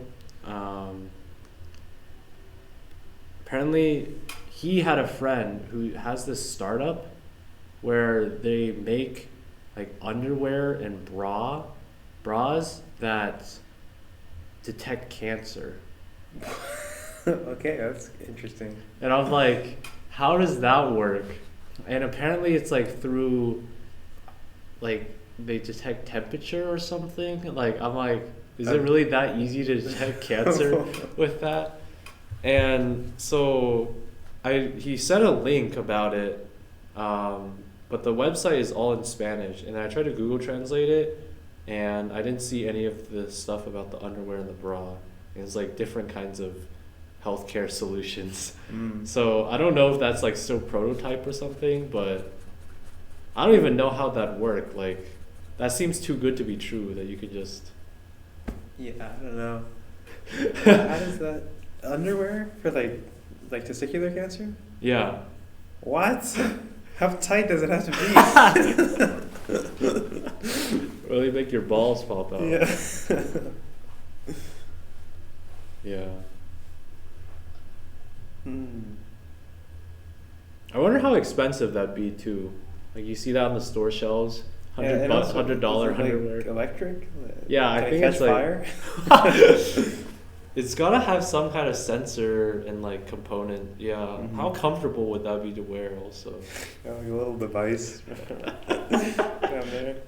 It's like you're being bugged, but it's like you're wearing a wire, but for yourself, in trying to catch fucking cancer. Can you go through airport security with that? A lot of questions that are unanswered because I can't read the website and I can't find anything about it. Wait, so you said your friend made this? No, my friend has a friend who is like made that. All in Spanish. Yeah. Where's your friend's friend from? Yeah. Well, my friend is Mexican. So his friend is probably also Mexican. Okay. Yeah. I met this Mexican person once on the train in Chicago. He's an old couple. I helped them get to the Magnificent Mile. Is that like a landmark? Yeah. It's like, it happened to be where I was living. Well, nearby where I was living, and my phone was dead, so I used their phone. They asked me for directions, and I was like, yes. But I got to practice my Spanish. Oh, yeah, because I didn't speak English. How'd you give directions? Was it just like, a la izquierda, a la derecha? Because that's how we practiced. That was like an assignment I remember in Spanish class. It was like, give directions on how to get from home to the school. Sigue me. Or is it siga me? I don't know. Follow me. Siga me, I think. Is that what you just said? So you just let them and they walked? No, it was small talk, you know? I've had small talk in 3 different languages now. Can you imagine? So what was the small talk in Spanish? I don't know, just random stuff. Because we were on the train from the airport, so and it takes like 40 minutes to get to the city. And then there's the walk and everything, so I don't know, just talk to them. Are they like retired or something? Yeah. They've been traveling all over the place. All over? Yeah. Are they from Mexico? Yeah, Mexico City. They gave me oh, maybe they're not retired. No, actually, I don't think they're retired.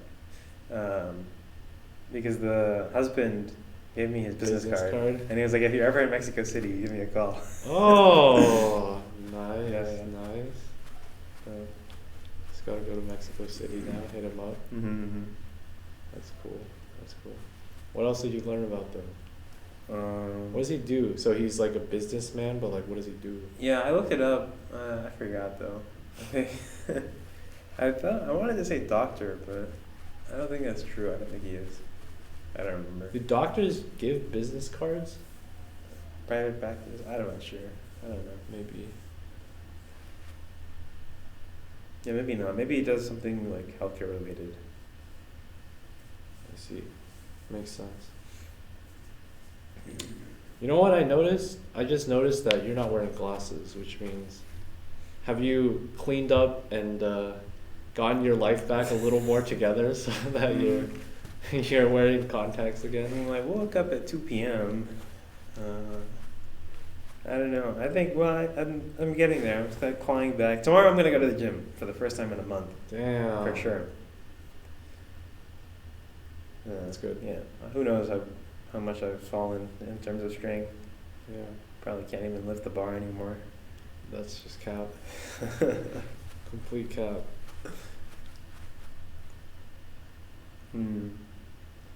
Yeah, we'll see. My sleep schedule is just like completely gone. I think that's the biggest thing I want to fix. I mean, you're at least going to rehearsal, right? Yeah, well, I have to. What do you mean? If I miss one more, They'll kick you out? yeah. Actually, no. If I miss 2 more, they'll kick me out. But I need to save that. What in are case you? Next week When is the thing, and what are you playing? I'll answer the second question first, and then I'll answer the first one not, because I don't know. Oh my god. I think it's in like 3 weeks.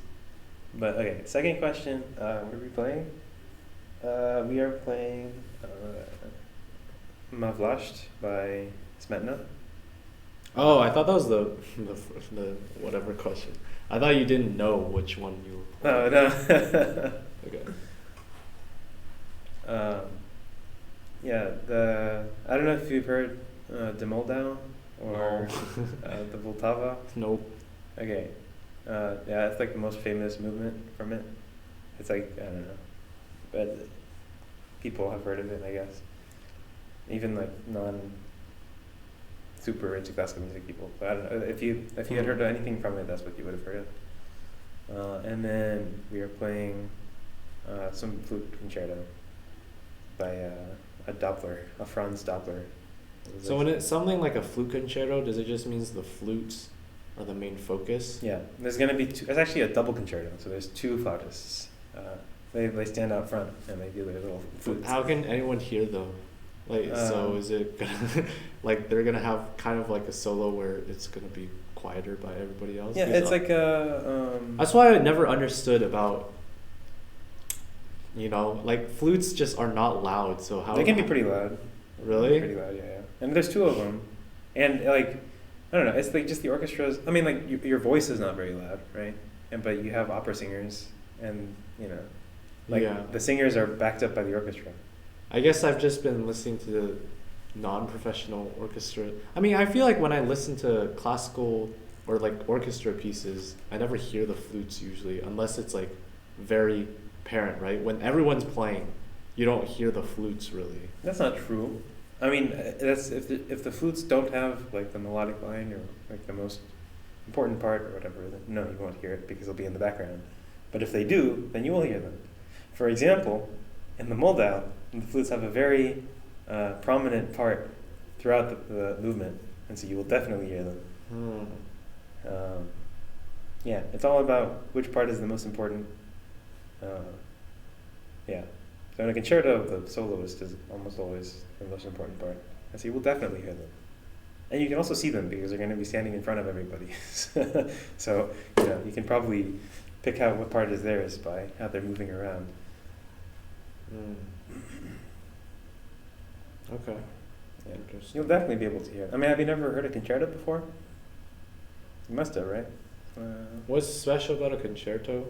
It's just that there's a prominent soloist. Oh. Yeah. I can't think of one. Like, I don't know. Yeah, I don't think they're very, like, mainstream. Like, main, like, popular music mainstream. Oh, I might know, like, I might have played, like, not actually with an orchestra, but, like, piano concertos in terms that they were written, like the piano piece. Or I heard of them before. Those are a thing, right? Piano concertos? Yeah, of course. Yeah. Lots of every composer has written a piano concerto, pretty much. Okay, that's cool. Yeah, the piano is easy to hear and see because it's gigantic. Yeah, definitely easy to see. They're just sitting there. And pretty much the only time that a piano is in the orchestra is when it's a piano concerto. Yeah. Or if piano players are just soloists. Yeah, pretty much. Yeah. Or there's like Rhapsody in Blue. True. That's basically a piano concerto. Yeah. Have you met people or made friends with people through the AU? No. No. No. I probably should have, but I'm very awkward. I don't know. Because I have a inferiority complex with the cello. Like, because I'm really bad. And so I like close up whenever I go to the orchestra. So you don't know like you and your fellow cellists or people? I don't even say hi. I just go there, I sit down, I play, and I leave. Yeah. I mean, wouldn't that be, as you said, you're all in the same place, confined. No, but you have to be quiet because you're focused. No, but while before, right? You know, like when everyone's warming up, you're like, hey, how's it going? Yeah, I'm tuning my cello. Sorry, I gotta hear the strings. Or afterwards when everyone's leaving. No, but afterwards they have to set up for the next because there's another group that comes, and so you gotta either leave or stay if you're playing in the next group. There's a chamber orchestra that rehearses after. I feel like there are opportunities. Yeah, there are. Just haven't. There are also social events that I never go to. I think we might pay the fence also. It might be a thing that's happening. I don't know. I met someone else. I didn't know, but I have a friend who's also in there besides you. She plays violin. Cool. So yeah, you probably, but you don't know anyone, so I don't think. I know one person because she went to my high school. Uh-huh. But I also never say hi to her. Have you ever said hi to her? I used to, before I left for France. But ever since I came back, I don't know. I think it's the... Have you guys seen each other? Like made eye contact? Maybe. I don't know. I feel like there's always that... It's so awkward, eye contact. Yeah, it's like... Well, just in general, there's like that boundary in between where like you've met them maybe once in passing or something. Like at what point of familiarity are you like where you'll actually reach out and say hi? Like in terms of like if you're even passing each other in the hallway or something, like what level of familiarity do you need before you'll like say hi? Because people that I've met once, where I'm sure they've forgotten me, like if I see them, even though I remember them, I feel like I tell myself, I'm like, no way they remember me. So it's like be awkward if I say hi because then they'll be like, who? Right. So like what level of familiarity do you think you go to before you say like hi to someone when you like, see them in the hall or something like that? I don't know. I haven't figured that one out yet. And it's so awkward too because sometimes you make eye contact and you have to make a split-second decision. Like, what do you do? I know. So sometimes like I feel like I've done that before. I make eye contact, so then if I don't want to do it, then I just pull out my phone and I'm like, and then pretending, you know, that, oh no, someone just texted me. But then it's like dead. Like then. I know, it's like, perhaps if you actually just said hi, they actually know or remember from that one time also. And then that is a chance to have small talk and like get to know them more. But like I feel like once you've done it once, like later on, unless you have a time again where you actually come together and then talk then all the other times in passing it's dead. You can't do it. You've killed it for the rest of time. But like the thing is, there's like no penalty, I guess, to actually just trying and reaching out, except for your own demons telling you they might say that they don't know you, and you know it's not really that bad, but I guess we think it's that bad because it's just awkward, right? Trying to avoid all kinds of awkward. Yeah, that's the other thing. Like literally, it's so inconsequential.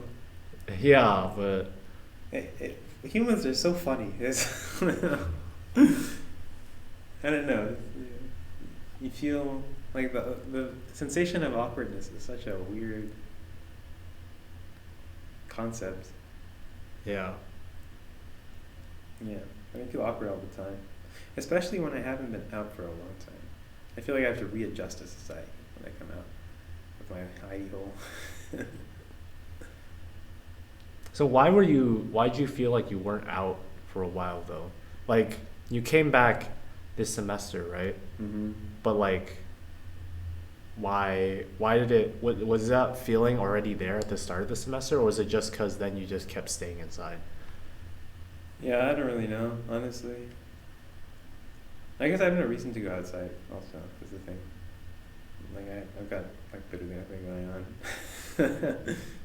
So yeah, I don't know. And then there was the whole jet lag thing after coming back from India. So I was, you know. So this was more after spring break then? Yeah, I think so. I don't know.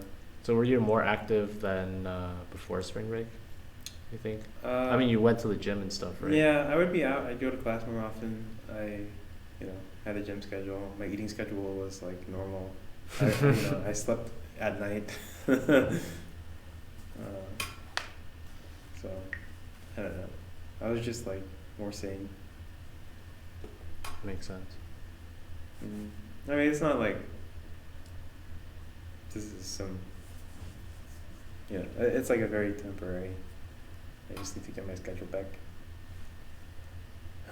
Speaking of awkwardness, have you ever had friends or experienced anything yourself where it's like a breakup happens and then the person, I don't know, maybe as if you're the friend, like a breakup happens and then you're like in between it because like you know both of the people and there's like awkwardness there. Have you ever seen anything like that happen? No. Like, actually, more of a general question. Like, how much dating happened among your friends in high school? Like, were they, what proportion do you think was like had girlfriends or boyfriends? Not very large.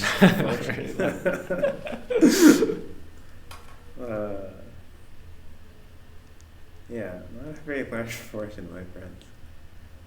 Well, my friends were a bunch of nerds, so Nerds can still have relationships. yeah.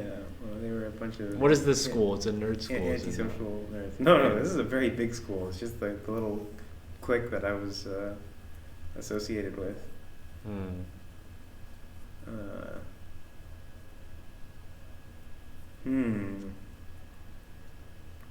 Yeah, I don't know. Not very Like the yeah, friends. you, yeah. Okay, so the friends that did have relationships, did they ever break up in like in high school or? That did have relationships, you mean? Yeah, the people that did. Yeah. In high school, I don't know. There's no like. I was never close to any drama. Okay. I'll put it that way. Yeah. Did you ever hear of any drama? Maybe. Yeah. Well. Yeah. There was like I don't know. I was like on the periphery. So, like it was like among my peripheral friends. You know, like the ones that I'm more just like acquainted, or like friends but not like close friends. You know. Mm-hmm.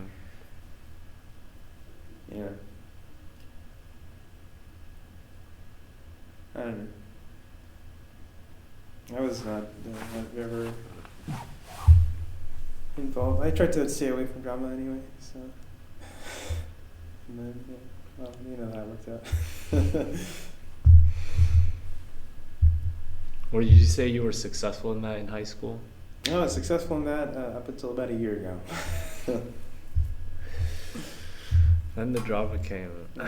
Never again. Never again? No. What lessons have you learned? Never again.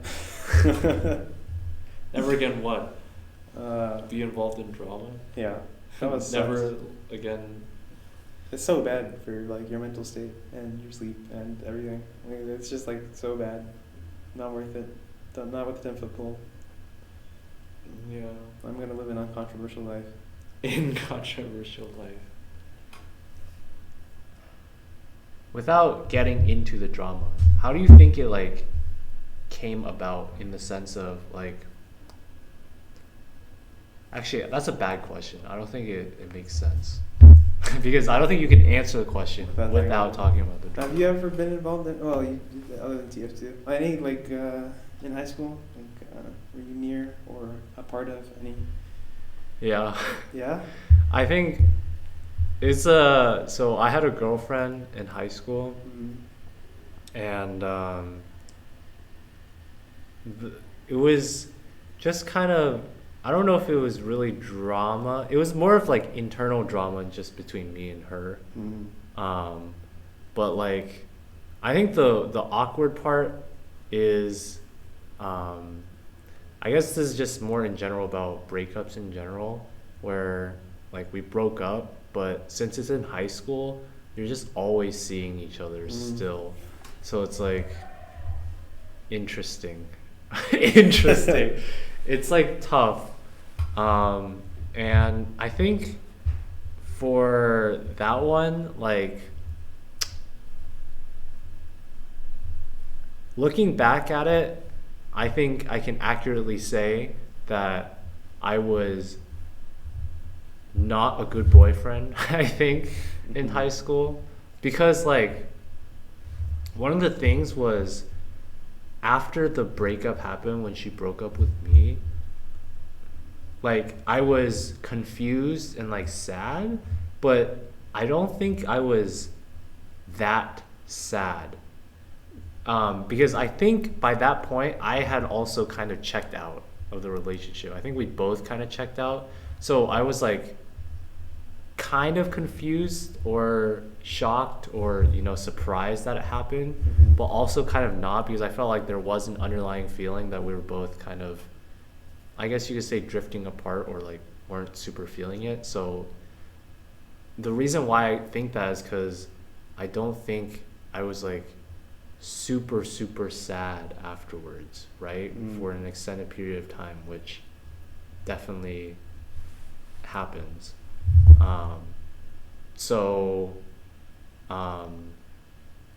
Yeah, which is why then the drama of like, it's not even drama, just like seeing her around, I guess it wasn't as bad because I just like, I guess it just already was kind of checked out, which was how it went.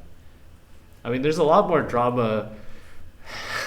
That relationship was actually kind of crazy. I don't know if I want to say it on a public podcast, but there were some. I'll give nuggets. I'll give little teasers, okay? Because I'm definitely not gonna go into details, but that relationship was like how it ended. I think I can say like I was very immature in high school. And I think like part of the reason why I feel like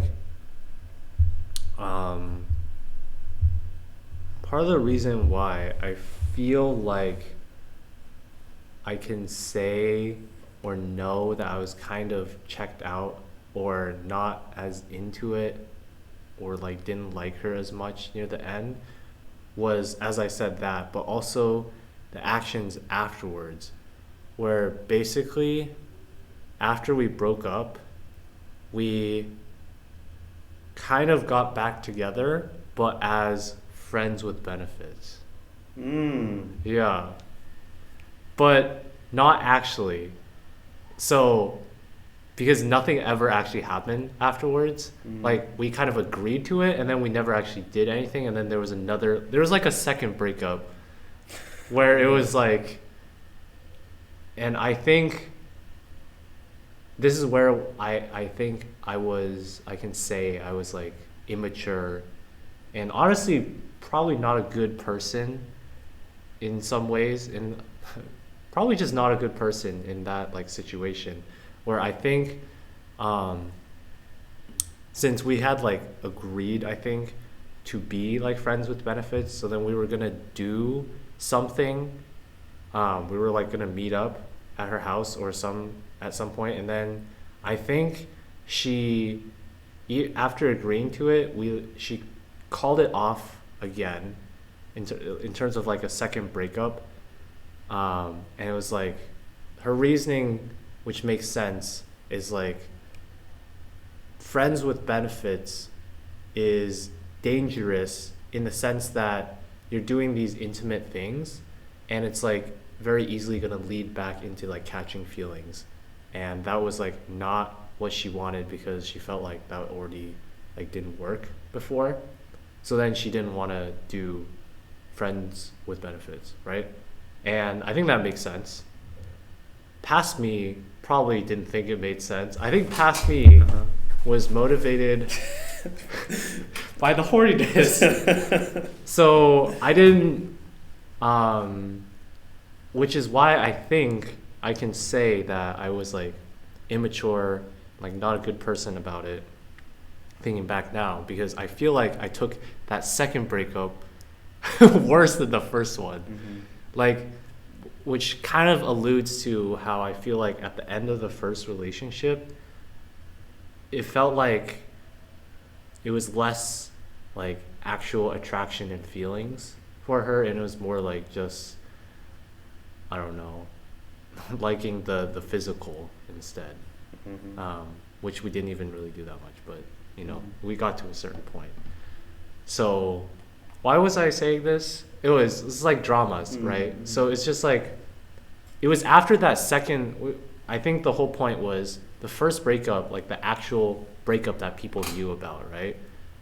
Afterwards, it really wasn't that bad, I don't think, because like it was bad for, or like tough for a couple days or like a week, but then afterwards we like talked and like kind of made that agreement to be like friends with benefits or whatever.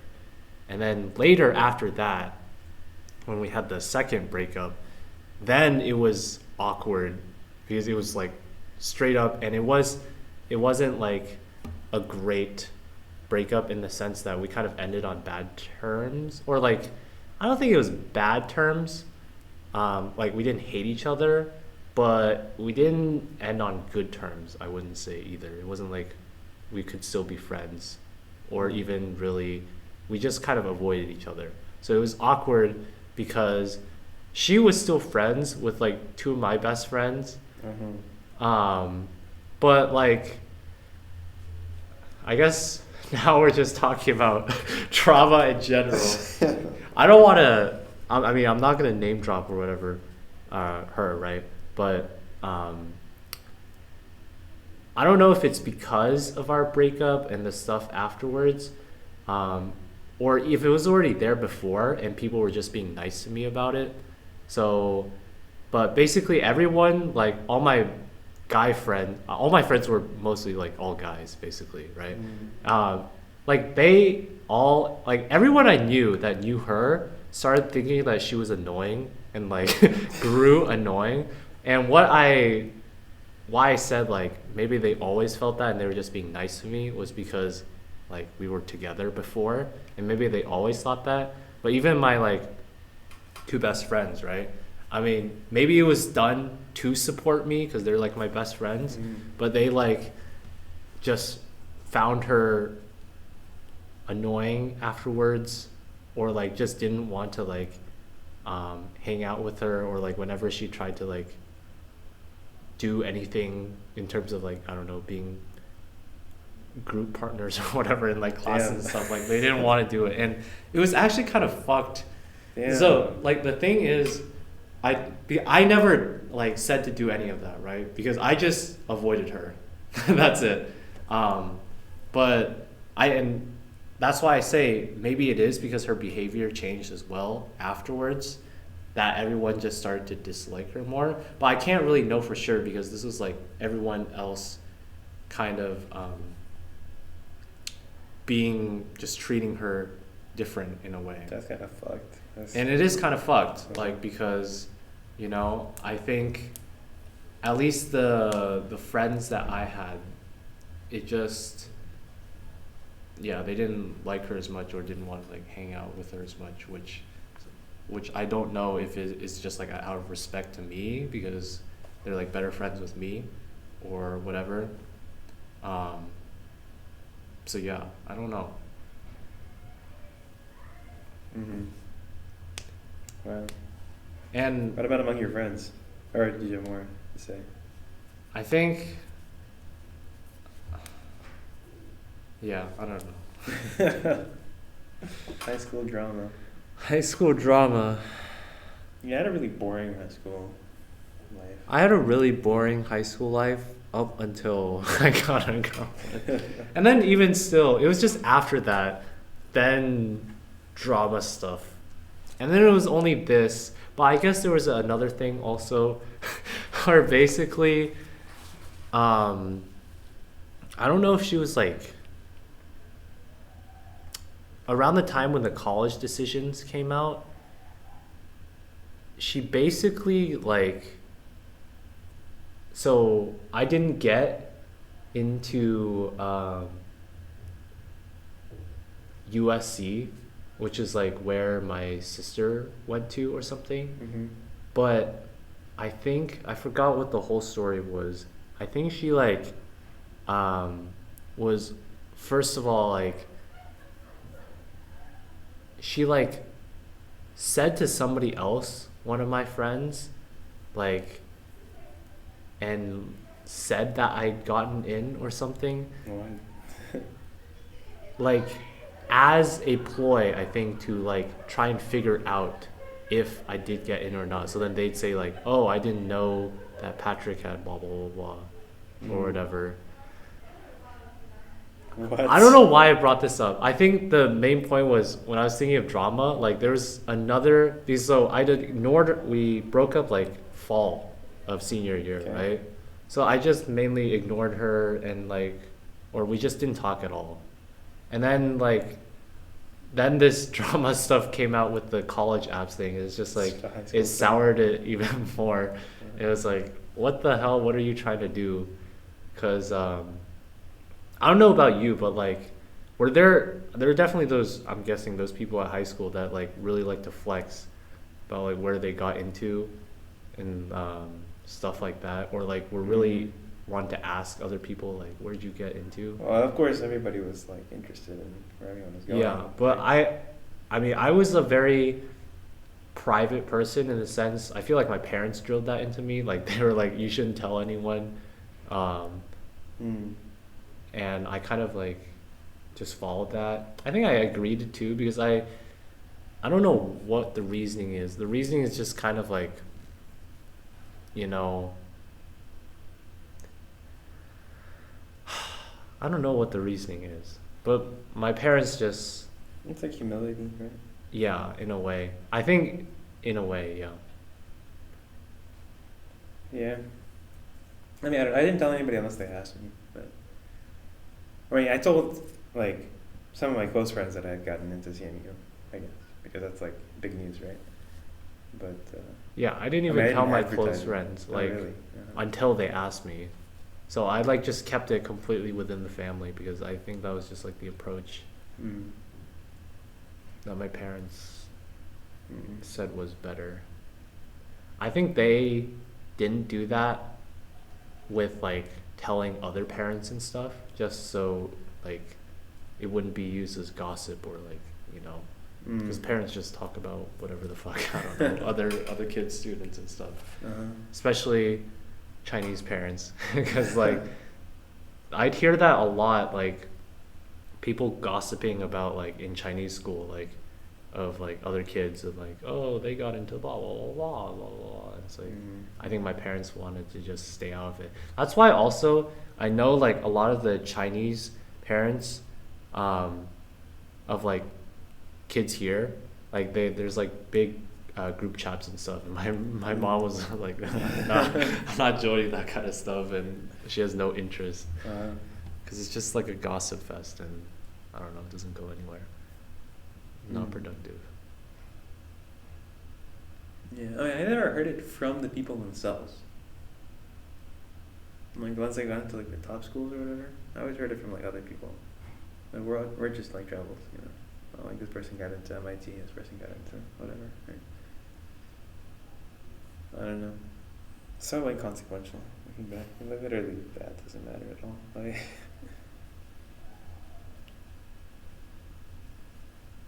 I mean, it was like, the biggest thing in our lives at the time. yeah. Yeah.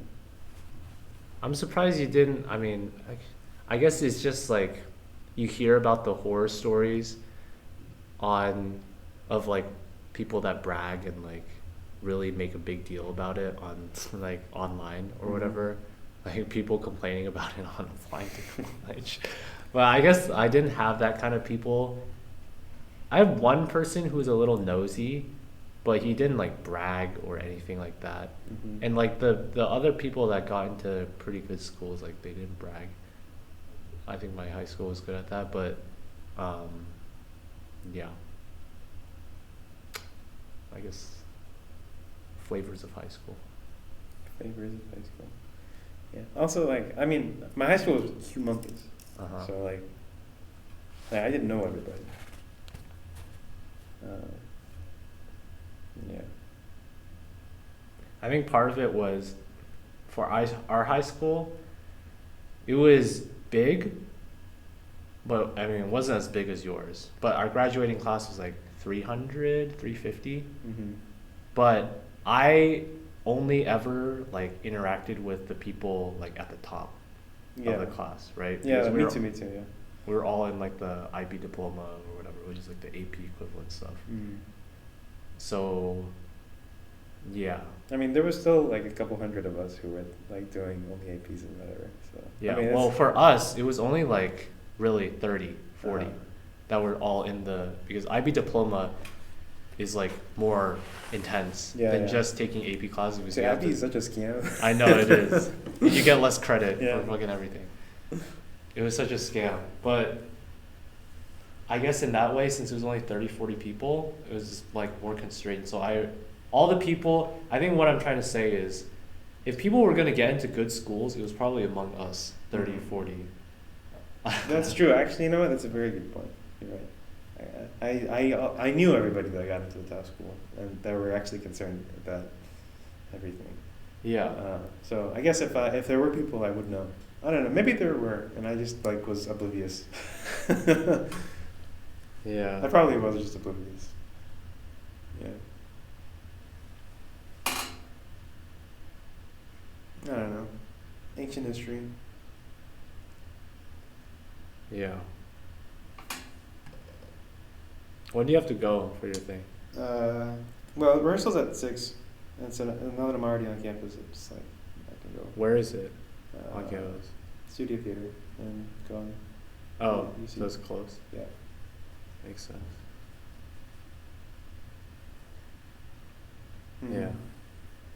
I can give a little show right here, right now. Yeah? As long Live as- performance? as long as it Recorded doesn't- live No, performance? definitely not. Holy shit.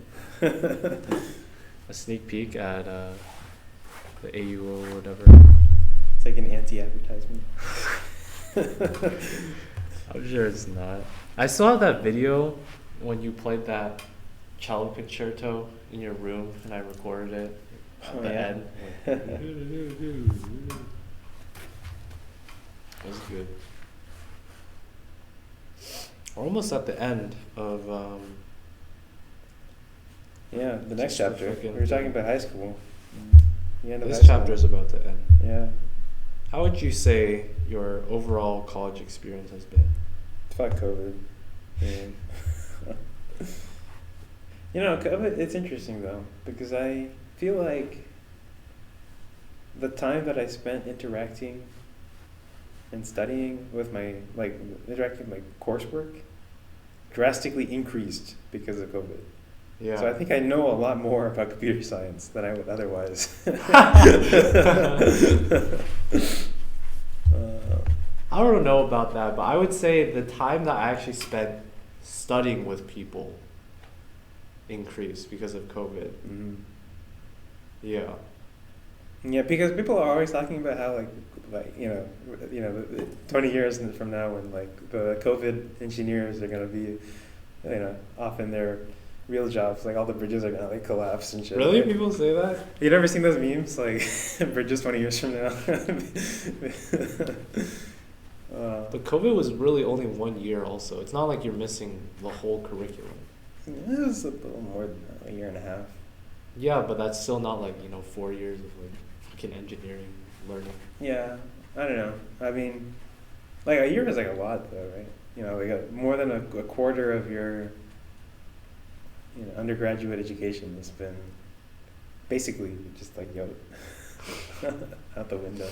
I mean, in a way, like, I feel like COVID just makes whatever disparities you had worse, but can make whatever you had that you already had better. What I mean by that is like, if you already had friendships, right? Actually, I don't know if that's true. They could also get worse. Yeah. But I feel like if you had friendships, I feel like what happened with us was like we just talked a lot more also just Uh-huh. on Discord also. Yeah. Like just hanging out all the time. Like we just fucking hang out Yeah, like watching on Game the of Thrones. channels. I know. Oh, I forgot about that. That was good times. I know. So like I feel like I mean it could definitely go the other way. So I don't think that statement's true. Like you could have good friends and you just lose, right? Mhm. But I also think the bad part does get worse where like if you don't have friends, it's way harder to actually get the new friends, I feel like, Mhm. through COVID. Yeah, imagine the freshmen, like the incoming freshmen. That must have been really hard. Yeah. Like no O week. Yeah. I mean, pretty much every single friend that I made at CMU, I met during O week. Or like O week the- works. That's the Yeah. advertisement Yeah. right there. Like O week or like the first like couple months. Yeah. After that, I retreated into my little hole and never came out. Yeah. Everyone that I mean, like the only new person I met is like my OS partner or my compilers partner. Like pretty much. I think it's like I don't know, friend making is just a hard thing. I saw a video, I didn't even watch it because I felt like I've seen this kind of video before and I already know what their gist is. But the video was titled, "Are we in a friendship recession?" It was like, friendships are harder to make, blah, blah, blah, blah, blah, blah, blah, because of today's age. Yeah, I probably know where this point is going, so I need to watch the video. But Young men today. I mean, I like the catchy title, "Friendship Recession." But that's hard. When you start catering to lonely people, though, that's how fascism starts. You start catering? How are we catering to lonely people? No, we're not. But like that guy is probably. I bet he has some kind of message. Oh, yeah, maybe. Young lonely men. That's how fascism The starts. greatest danger to society. This is why we need girlfriends, Uh-huh. relationships. So we can get involved in relationship drama instead of societal drama. Yeah, exactly. Yeah. It's for the good of society. And we're only hurting our girlfriends instead of God. society. Oh my god. Uh-huh. Yeah. Yeah, because you get people like Jordan Peterson and Andrew Tate. Yeah. I was gonna say like a lot of I feel like it's all just like in a way it's like similar to what your experience was, like how all my friends are, where it like all started from a week. I mean it's definitely not, but I'll explain why I think in a way. It's like you have your friends that you make in a week. It's like seeding. And then they introduce you to new friends, right? Mm-hmm. So I don't think I've really made new friends where it's like me, myself, not from a seed, I just like create a new friend from like a new experience. It's fun, man. Yeah, I don't think I've spawned a new friend. Uh-huh. I'm trying to think, or at least people that I like regularly talk to, or even just like friends in general. Like there's like one or two maybe, but it was like just because maybe we're in the same class and then now we don't even talk, right? From So it's like communities. all from the seeding from a week, Mm-hmm. and that's like how it all connects. Like I remember in the episode with Tejas, we talked about like you can make a friend graph, like who knows what and like who, and I feel like you could do the same thing just with yourself about like who are the first friends I knew and then who did they introduce me to and then who did they introduce me to, and you can see who are your complete OG first friends and like how influential they have been in introducing you. It all started all with your Doug other in friends. pre-K. It all yeah, but that is just scary that, you know, if you don't have that initial seeds, the initial start, like it's hard to make just from from scratch to spawn the new friends. Uh-huh. Which, yeah, I think that'll be a challenge. Starting in a new city, I mean, I kind of have to do that. I know now at least 2 people that I at least kind of tangentially acquaintance know that will also be in Seattle. So perhaps they will be my origin friends over there, and then we'll expand from there. Yeah, I'm kind of scared about moving. I don't know anybody. Hopefully start like... I mean, don't you know Davis, who will be there? Yeah, I know Davis. I know a couple people. That's true. I need to figure out my living situation too. Yeah. Yeah, it's just gonna take a lot of effort. Yeah, Davis is chill. I like him.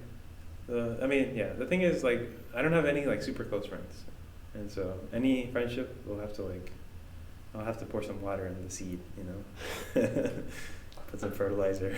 It's a lot of work. Yeah.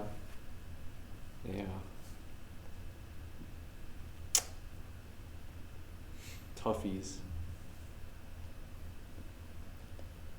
I think the reason I brought up the relationship stuff first was, and like what kind of drama, is because if 2 people are in a relationship and they like share friends, right?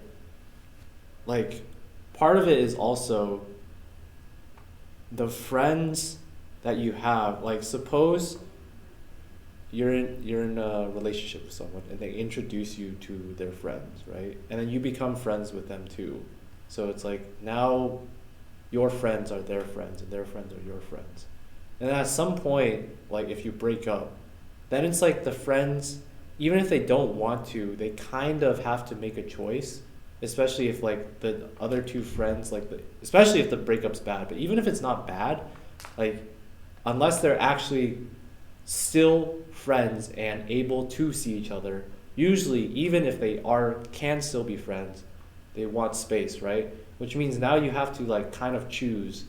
Like normally you'd all hang out together, but now you might have to pick one or the other because you can't really double your hangout time. You just have like a certain amount, right? So, and then it's tough because especially if you are like the person who was introduced, like they were originally the other person's friends, it kind of feels like, even if it's not true and they would still like hang out with you, feels like because you were the newer one, like they were friends first, that they are now going to probably choose them. And like, so it feels like you just lost a whole friend group. Besides just losing your relationship, you just lost like a whole friend group too. And that sucks. Yeah, I feel that. I can relate. Yeah. It's not really quite the same thing, but I can relate. Yeah.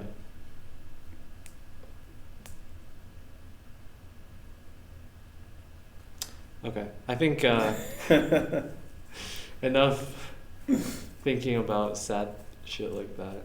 I mean, this episode, we just talked about drama all over the place. Stuff with the TF2 drama, the fucking relationship drama. The drama episode. The drama episode. We had the black episode. This is the drama episode. Oh, fucking, we need our guest, dude. We need to save this podcast. This guy. Okay, I think that's enough for episode 32. Hopefully the next one might be, I don't know, 2 weeks or more, because I'm not going to be here. Do an episode from Portugal, remote. Dude, the time difference? Yeah, it's not that long. What? 6 5 hours. 6, okay. Well, yeah, 5-6 hours. 6 p.m. your time, noon my time? Maybe. I don't know if enough interesting things happen in Portugal. I think it might be worth to do an episode before, so then I don't take up all the time in the guest episode talking about Portugal, because I'm sure our guests would probably be curious as well. And then I want the guest episode to be focused on the guest, right? Mm-hmm. I feel like one of the guest episodes we kind of did that. I forgot which one. Or we didn't do that. I don't know. Maybe we didn't do that. We've been good at that. Never mind. I don't know. Forget Leave it in the it. comments if. Oh, okay, yeah. I remember one last thing I wanted to say. So, remember I showed you? I thought we'd been hacked again. Because all the episodes, remember at the start, there's that dude that was talking. It was like, hello. And he had like a Russian accent. He was like, use Anchor, blah, blah, blah, blah. And it was only on our Spotify ones. So I double checked on Anchor. It turns out those are actually ads. I don't know when I turned on ads. Maybe it was the Patty, my last name person hacker who turned on ads. But all the episodes basically before our We're Back episode, they all had ads turned on. So there was an ad at the beginning. That was that ad. Interesting. So I removed them all, so they're gone now. So, and it wasn't, I guess, it wasn't a separate hack. Maybe it was part of the first one. But I don't know why that would be an ad. Like, it sounded so unofficial, did it not? Like, the dude had an accent. It would sound like super scuffed. I don't know what the fuck kind of ad is that, because I would not want to use Anchor after listening to that. So, but at least we resolved that. All the episodes now on Spotify should just be straight into our stuff, so all the timestamps should work as well. And yeah, I think that's it for episode 32. Listening. All right, bye. Catch us next time. See ya.